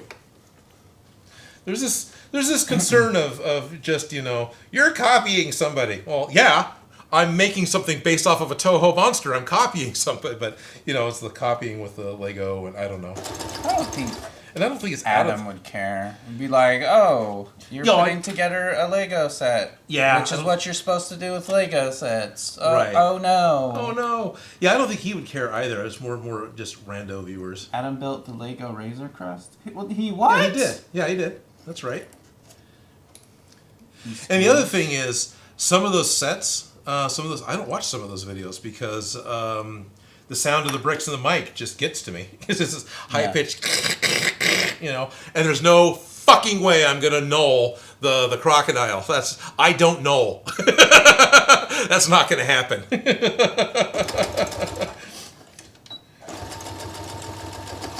Every time I watch him or anybody else do that, I just think, what a waste of time. Do you have that much of a problem with object identification? The amount of time I spend trying to find one or two bricks towards the beginning, I don't think is lost compared to the amount of time it would take to null a huge set. and I just don't find it satisfying. Ahead of time? Yeah, they put all the similar pieces out, and and they're even laid out like symmetrically on the table. It's just I'm not that ordered, neat, and require that kind of thing in my life. I don't find that activity rewarding. Right. I mean, I can see doing that ahead of time off stream. Right. But and maybe on some of the bigger sets he has, but I think he did it when he was building the Orca, and I think he did it because there was like a Jaws set, Brothers Brick again, or whoever, right? Those aftermarket custom sets, and the spinner, and I get it, and I can totally understand. Oh, I think I broke your foot. Shit. Well, I guess I'm by your foot. It's just a piece of plastic. It is just a piece of plastic. Staria says, I heard about that from Carl. I'm assuming you're talking about the drunk Jeff, guy. probably, yeah. It's a real shame. Jeff was a great guy when he was sober. I know that's why he wept Lorp 11. Yes, that's why he wept Warp 11. It is. No, it totally is. And drunk Jeff also couldn't be faithful to his wife. I still remember this crazy story Jeff once told on the show, though, not surprisingly. It was a drunk story. This one time when I was drunk. He told us how he was drunk one night and took a shortcut through an excavated job site area to get home. He fell in a hole. It hit his front teeth on a pipe sticking out of the ground and knocked them clean out. Yep. He got new teeth put in made from donated bone material. That's pretty close. Slightly different, but that's pretty close. He had dead people in his mouth. Ever since I heard that story, the idea of having an iron pine and knock out my teeth onto... Yeah, Yeah, pretty much, yeah. Same. So... Yes to all that, because he kept saying it all the time at work as well.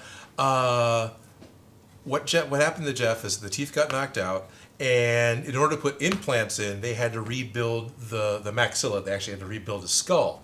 So donor bone was ground up and packed into his skull, and then the gums were sewn shut. So the donor bone would provide a lattice for his bone to grow into in order to make a solid foundation to put implants in. So that's what was happening. And thankfully, Jeff had his fantastic, totally, oh yeah, let's do that, dentist, right? Get to that in a second. But at the same time, The Sixth Sense as a movie just came out. So Jeff would constantly walk around work, I taste dead people.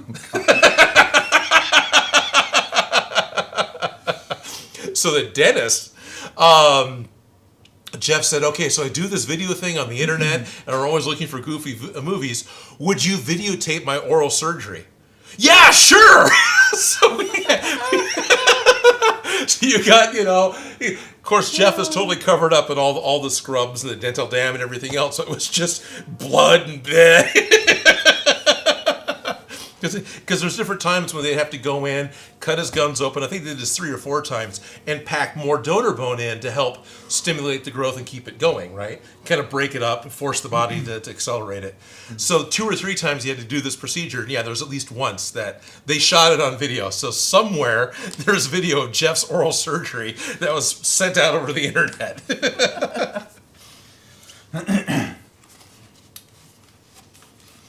Josqui? Yeah? How do you say that name? I don't know. You tell me. Oh, told me, but I forgot now. Had that happen to him when they were a kid? Oh, yeah? Adult teeth growing in a 6-year-old head is not fun. Oh. I imagine not. I imagine not, yeah. My niece lost her 2 front teeth when she was like 5. And they only finally started growing in, and she's almost 7 now. So for like a whole year and a half, she just didn't have teeth. Yeah, wow. And she didn't do anything to knock them out. They just fell out. They just fell out, and they just took their time coming back. Yeah. Wow. Weird. Hey, I got a script for you. Jeez. Oh no. What now, Nicole? Oh, am I supposed to read this? It's the Taken script.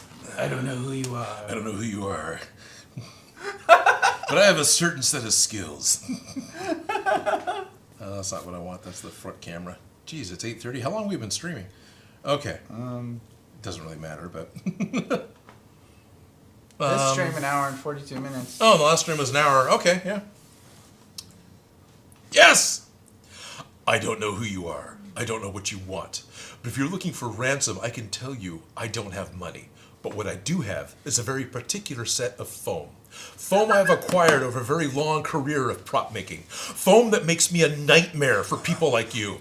I'll let Joe go now. If you let Joe go now, that'll be the end of it. I will not look for you. I will not pursue you. But if you don't, I will look for you, I will find you, and I will kill you. I think the last line needs to be reworked. And I will cover you in contact cement. Or, I don't know.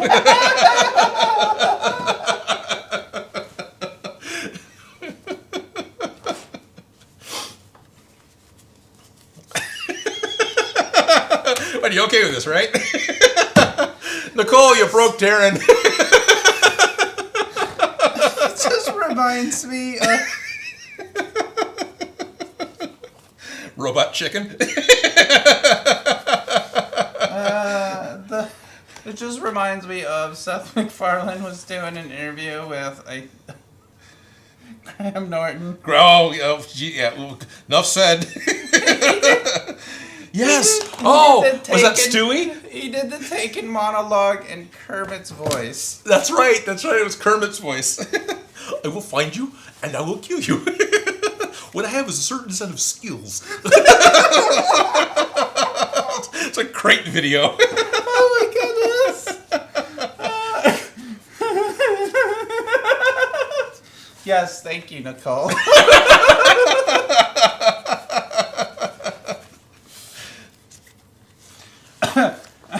No script changes from the talent. That's the writer's job. Oh, you'd be surprised. Depends on how big the talent is. Right, or how depends on the director and how funny the new changes are.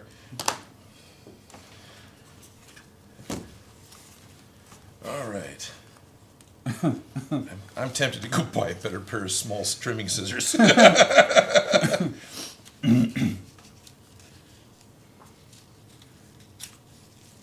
Because these dollar store safety scissors are not cutting it. You know, I really wanted to like the Orville, Yeah. but it. Second season got better. First season was a lot of Seth. Second season became way more Star Trek: The Next Generation. And between the first episode of the Orville and the first episode of Star Trek Discovery, which is a STD, great Yeah, acronym, guys. Sure. Star Trek Discovery, Orville was way more Star Trek than Star Trek was. And even through the second season of Orville, it nailed the Next Generation vibe way better than the general Star Trek vibe that Discovery had. Discovery became a good show. Yeah. I became a Discovery fan, but it took me a while because I only saw the first two and I wrote it off. Yeah. And it took me until the end of the second season before I finally got around to watching the rest. I went, oh, actually, this is pretty good. God, the first two episodes are just a train wreck. They're not good. But with all the alumni, because Seth has got a good chunk of the crew that did Next Gen working on Orville. Mm-hmm. And so I think he's got that vibe. I'm not trying to say you have to like it. You are welcome to continue to not like it. This is why I like it. Okay, it's not that I dislike So I it, realize I'm like almost trying to... but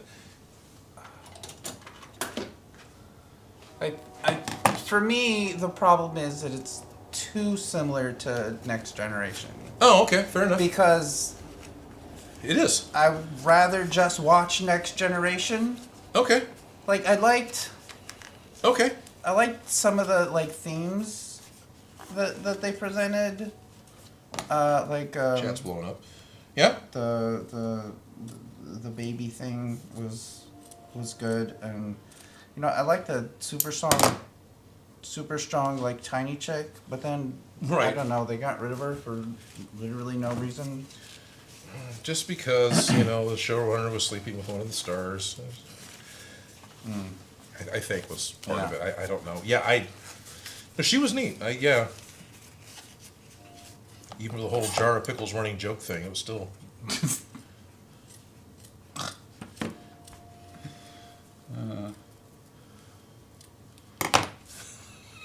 The Mocklins. You want to open this jar of pickles? What's a jar of pickles? It's an expression. Just open the door.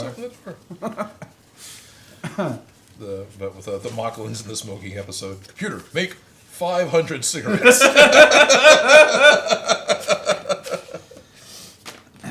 Also, I don't know, maybe it was my distorted lack of time, but it felt like they took way too long to get to season 2.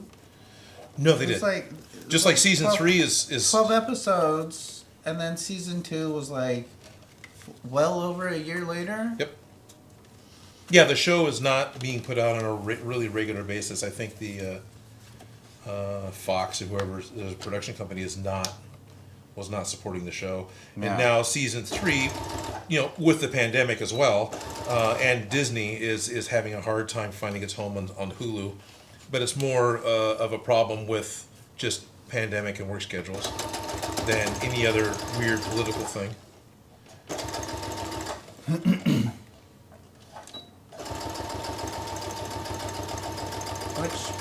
Which episode did Jonathan Frakes direct? Look that up for me, Lord Khan. I'm too lazy. Yeah, basically.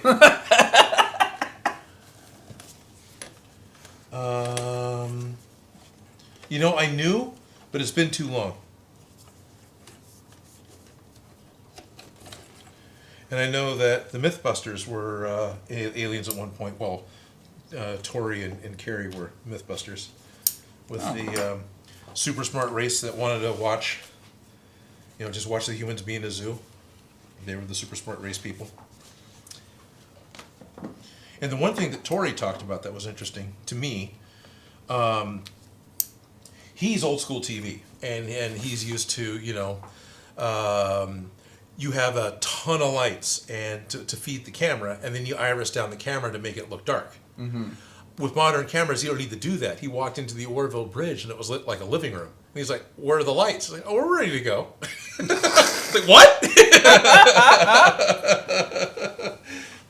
It doesn't need to be blinding? It doesn't need to be blinding light anymore? I'm not going to be sweating and melting from the heat of the lamps just because it's generally hot? Yeah. I thought that was neat to hear. I don't remember where I heard that now. So, the strong chick, what's her name? Alara? Not Alumnius. Yeah, Alara, I think, yeah. Like, when she went to her home planet and met with her father, the doctor. Right. Yeah. So, like, the arc started out really good because she's going back home. She's trying to show it to her family that, like, she's an independent woman and she doesn't have to conform to, like, no man. societal standards and everything. Right. And it all came, like, out of the end, like, really, really good and strong and, like, I'm independent. And then, like, because of the external drama, she was like, "Oh, I quit. I'm going back home." Like, but you just had this whole arc where you proved you don't need to. Yeah, you're right. I think that may have kind of soured the rest of the show for me. That's I don't not know. unreasonable. Plus, there hasn't really been anything since then, so Right. it's not like I can be like, let me give season 3 a chance, because where is it? Because where is it? Oh, it's comic books. Yeah, that's not going to work. Season 1, episode 5, and Sanctuary, season 2, episode 12. There you go. All right. Oh, Sanctuary. Yeah, it's been so long since I've seen it. That means nothing to me. It's been a while since I watched him, too. I've watched all of Star Trek Discovery since. I'm really bad at watching shows. I started Disco. Probably saw like half of the first season. And haven't. Yeah.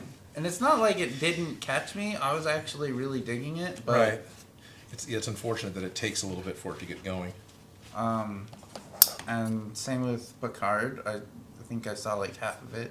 And then, I've only seen the first 2 episodes of Picard. I actually haven't finished watching that. And I don't know if it's because like it was being released weekly and I'm just used to binging things, or Right. I'm keeping up with WandaVision. Right. Well, I'll be watching thing. that in a couple hours. The mustache. Yes. Yes. Playing off of Riker's beard and Geordi's beard, they had a big mustache episode. Yeah, and that guy, the actor that plays that, he embraces it and loves it. He's great. He's usually doing stuff in makeup on his Instagram and Twitter and just playing with it. Nicole says, "I love how I'm sitting here watching the best live stream in the world at midnight and designing something I will never print."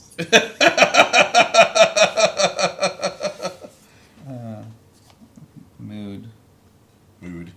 Like me, but apply that to life. What, sitting late at night designing something you'll never print? Yeah.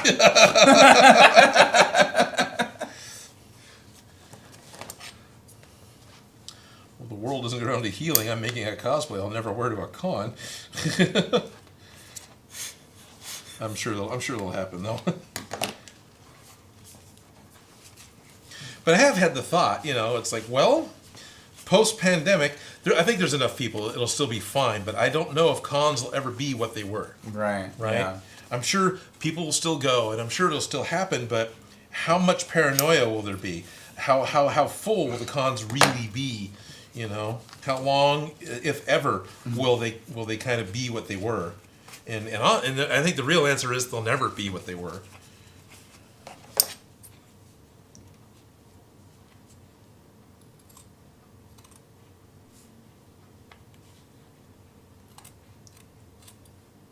That's an interesting thing about nostalgia, though, because, like, at some point, is it never really what it was, or is it just the lens of nostalgia making us think it was better than it actually was? Yes, Right. 'Cause- The perception of hindsight. I loved He-Man as a kid. Oh yeah, no, He-Man was. And was I fun. tried watching it again recently. Uh-huh. Ugh. Uh-huh. It is hard.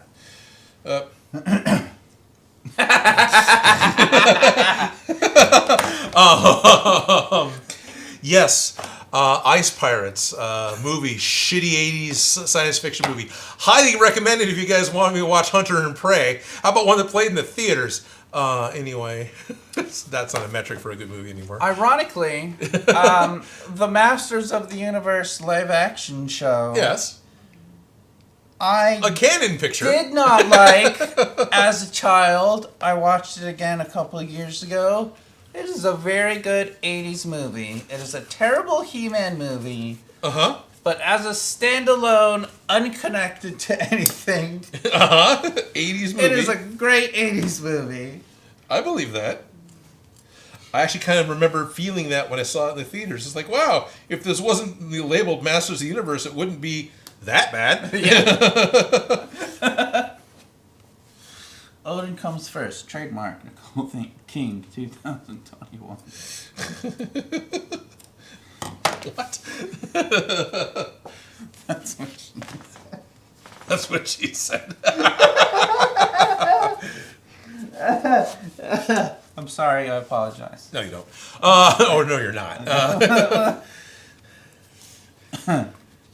Damn it, Darcy was my favorite character in WandaVision, and it... No spoilers, guys. Speculation's one thing, but no spoilers. But yeah. You have 15 minutes. That better be speculation. Yeah.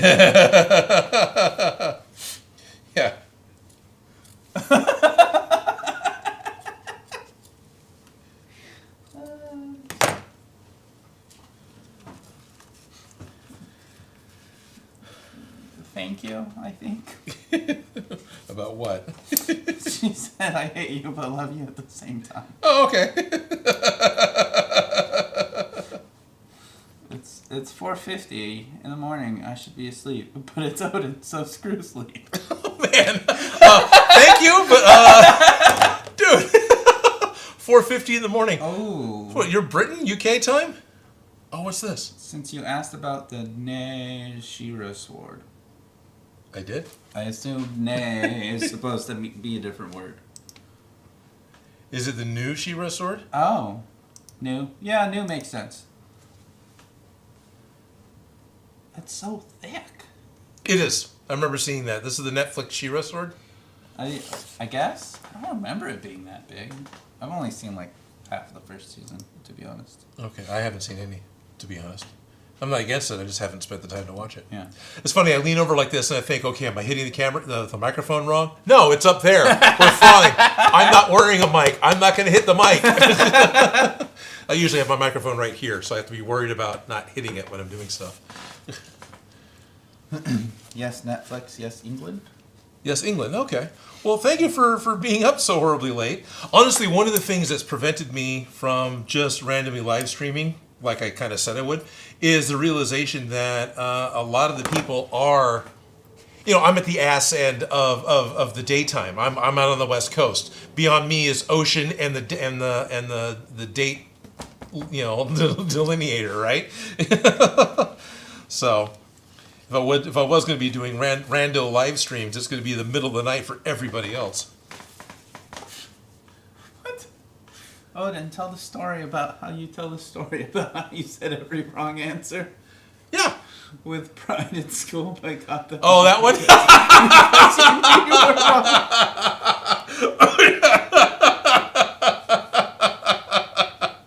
Have you not heard the story? No! Oh, so what was the course? It was a business mathematics course or something. It was some sort of like shitty mathematics course. Already sounds boring. Right. So it's community college. So basically, we're a year older high school students, and I don't know, 40 of us in the class, whatever it was. And so the professor's like, all right, we're going to start reading the answers off the homework, way of making sure everyone did it. You just, in turn, each one will read off the next answer. and of course everyone hates speaking out loud. And there's a number of people ahead of me as it's working its way around towards me, and they're all saying, 6? I got 42? And it's always this shaky, uncertain, and so they would say. And it's like, all right, and it finally got around to me. Okay, and Odin, what did you get for the answer, 18? I got 65. And I went, oh, all right. Well, what did you get for 19? Oh, for 19, I got 76. It's like, wow, you got a good, strong voice. You're all right. What about the next one? Well, I got 143, and I can see a lot of other people really looking at their work. It's like, and the teacher just says, I love the fact that you've got the strong voice, you got the authoritative voice, you got all 3 of them wrong.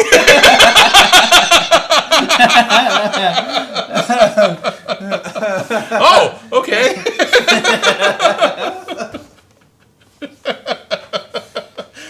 Like everyone else was relieved to find out that I had it wrong and they had it right. But I'll still tell you, math is my friend. English is not my friend. Any language whose set of rules changes with the day of the week, isn't fun at all. But numbers don't lie. You get them wrong, but they don't lie. It's not like a 3 is suddenly a tray because it happens to be the 3rd Tuesday of the month. English is just screwy.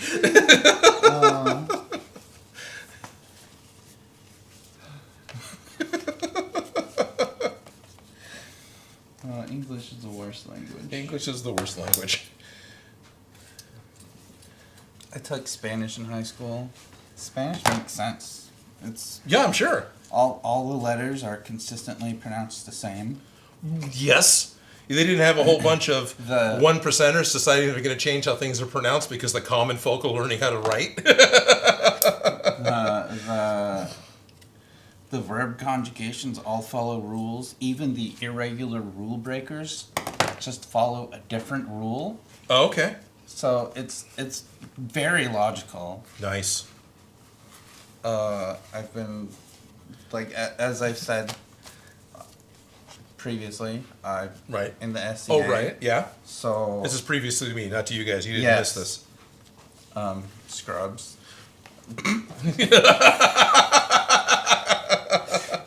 Anyway, I'm in the SCA, so one of my hobbies basically is research. Right. In the SCA, I'm a herald, so I research names and Oh, sweet. and armory for people, but mostly I'm into the name stuff. But that led me into researching Scandinavia stuff in general. So I've been haphazardly learning Old Norse. Oh, okay. Elder Futhark? Well, younger. Younger, okay. Elder Futhark predates the Viking era. Ah, okay. It's just a name I can't remember. What's sad is how poorly versed I am in Odin mythology. But anyway. But like Spanish, it's very consistent in its pronunciation. Like its pronunciation is different from English, but like once you know how the letters sound, that's how they sound. The sounds don't change. Okay. The verb conjugation is a completely different story. I mean, it still follows the rules, but it's very convoluted because there's 4 cases, and so it's like, and you got first person if it's about me, first person if I'm talking to you, first person if I'm giving something to you, first person if it belongs to me. Like it's. You got a ton of rules, but it's all very consistent. And then you go look back at English and you're like, where's the logic? I don't see it anywhere. It's the English. There is no logic. It's all because English was taken over by the Danes, which was taken over by the French Danes. Right. It was like the worst class project gone horribly awry. Yeah.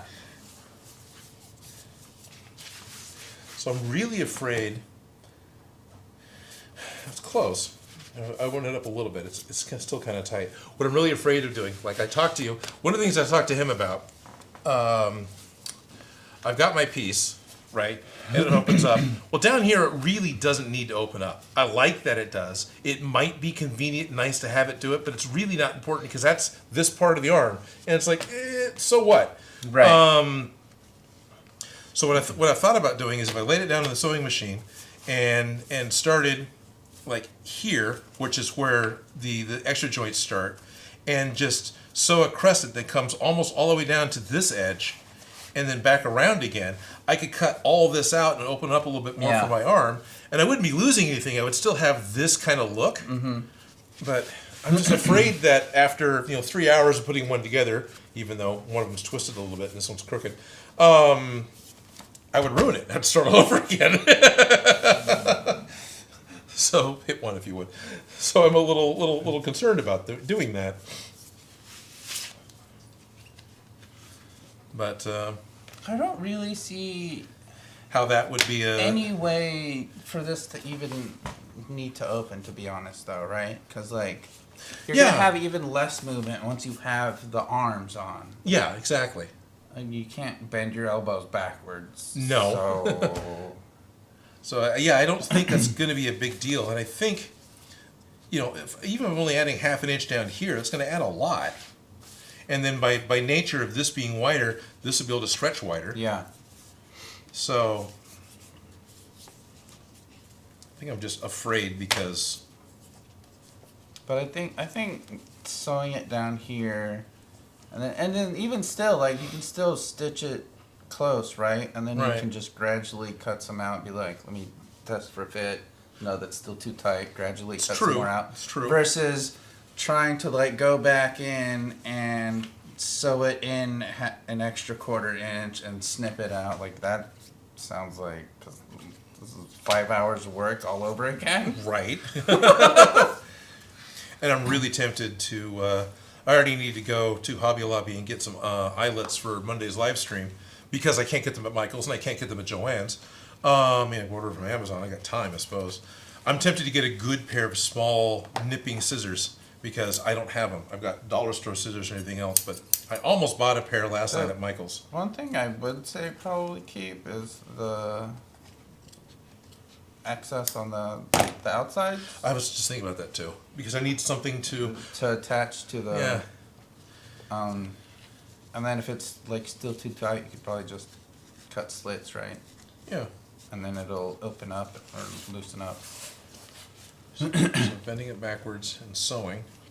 It's not like I haven't been doing that all night. I can do some more of that.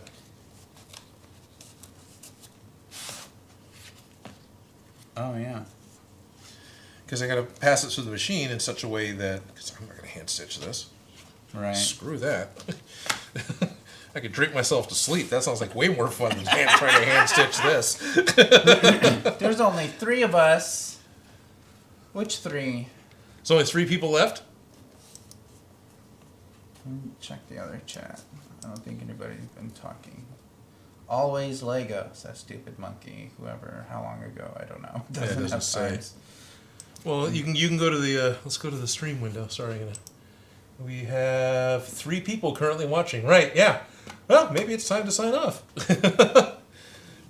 I mean, we've been doing this for quite a while. Besides, it's going to be midnight soon. People are going to want to watch WandaVision. Yeah, that's true. Rules for learning English. I think I'm gonna set this down and do later. There are no rules. You're a demon. You. That is unfair. Joswy saying there's a demon. Rules for learning English. There are no rules. Oh yeah, pretty much. Thank you. Thank you Yeah. for that.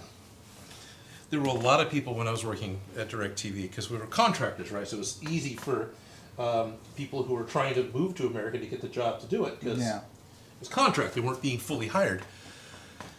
So many people get angry. Just learn to speak English. It's like, dude, can you speak a second language? Give the guy a break. He's doing really good with a language that has a screwed up rule set. So I was born here. They understand the rules better than I do. Yeah. Yeah.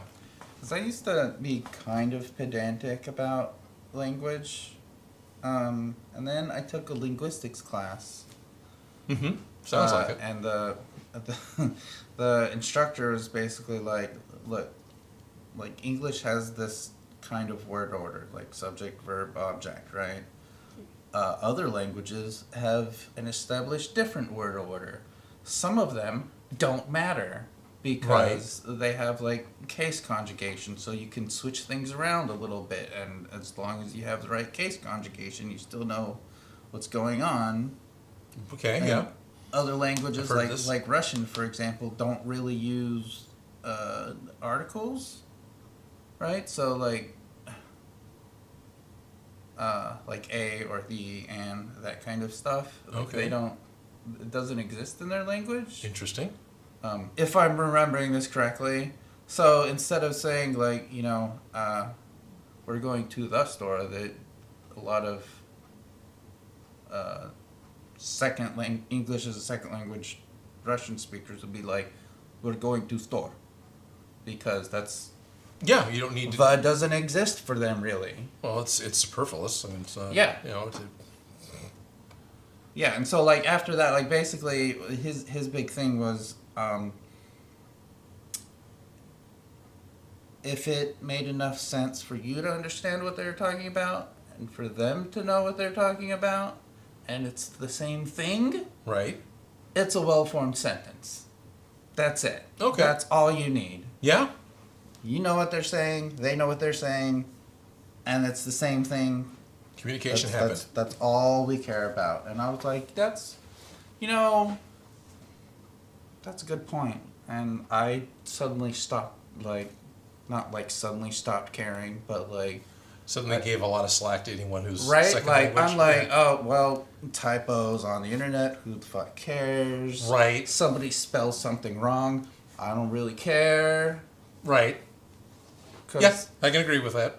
English has like, all these words that sound the same but are spelled different but mean different things, or all these words that are spelled the same but sound different and mean different things. Like, Yep. Yeah. Installing DirecTV at a customer's house, and it's a satellite dish, right?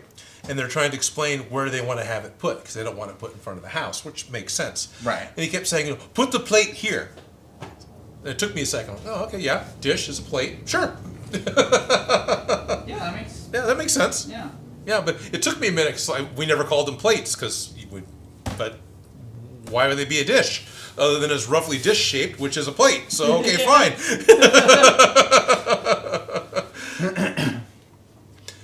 All right. Well, WandaVision is now fully available to all of you who are on the East Coast. So for the three of you who have stuck out this far, not only are you frickin' rock stars, I'd like to thank you all very much for tuning in, for listening to the two of us babble about nothing in particular.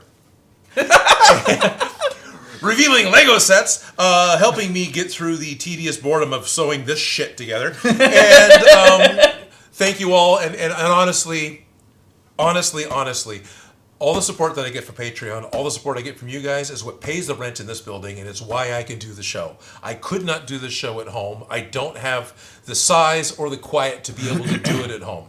So when I say, whatever it is I say at the end of the videos, because I'm not saying it right now, so I can't remember the line, I'm not just making that up. You guys, thank you so very much. I appreciate all the support that you give, and just know that is where it's going, and that you see that your support in every single episode, because the episode exists because of your support. So thank you guys all very, very much. And it's been a lot of fun. I suppose I do need to do more exclusive live streams. And, if he's unlucky, maybe he'll get stuck in one again. And maybe, next time Artman will show up. But anyway, there's going to be lots of different ways that you can fumble around and pretend like you're doing a live stream. But this is how Darrin streams. No, I'm not going to make you. All right.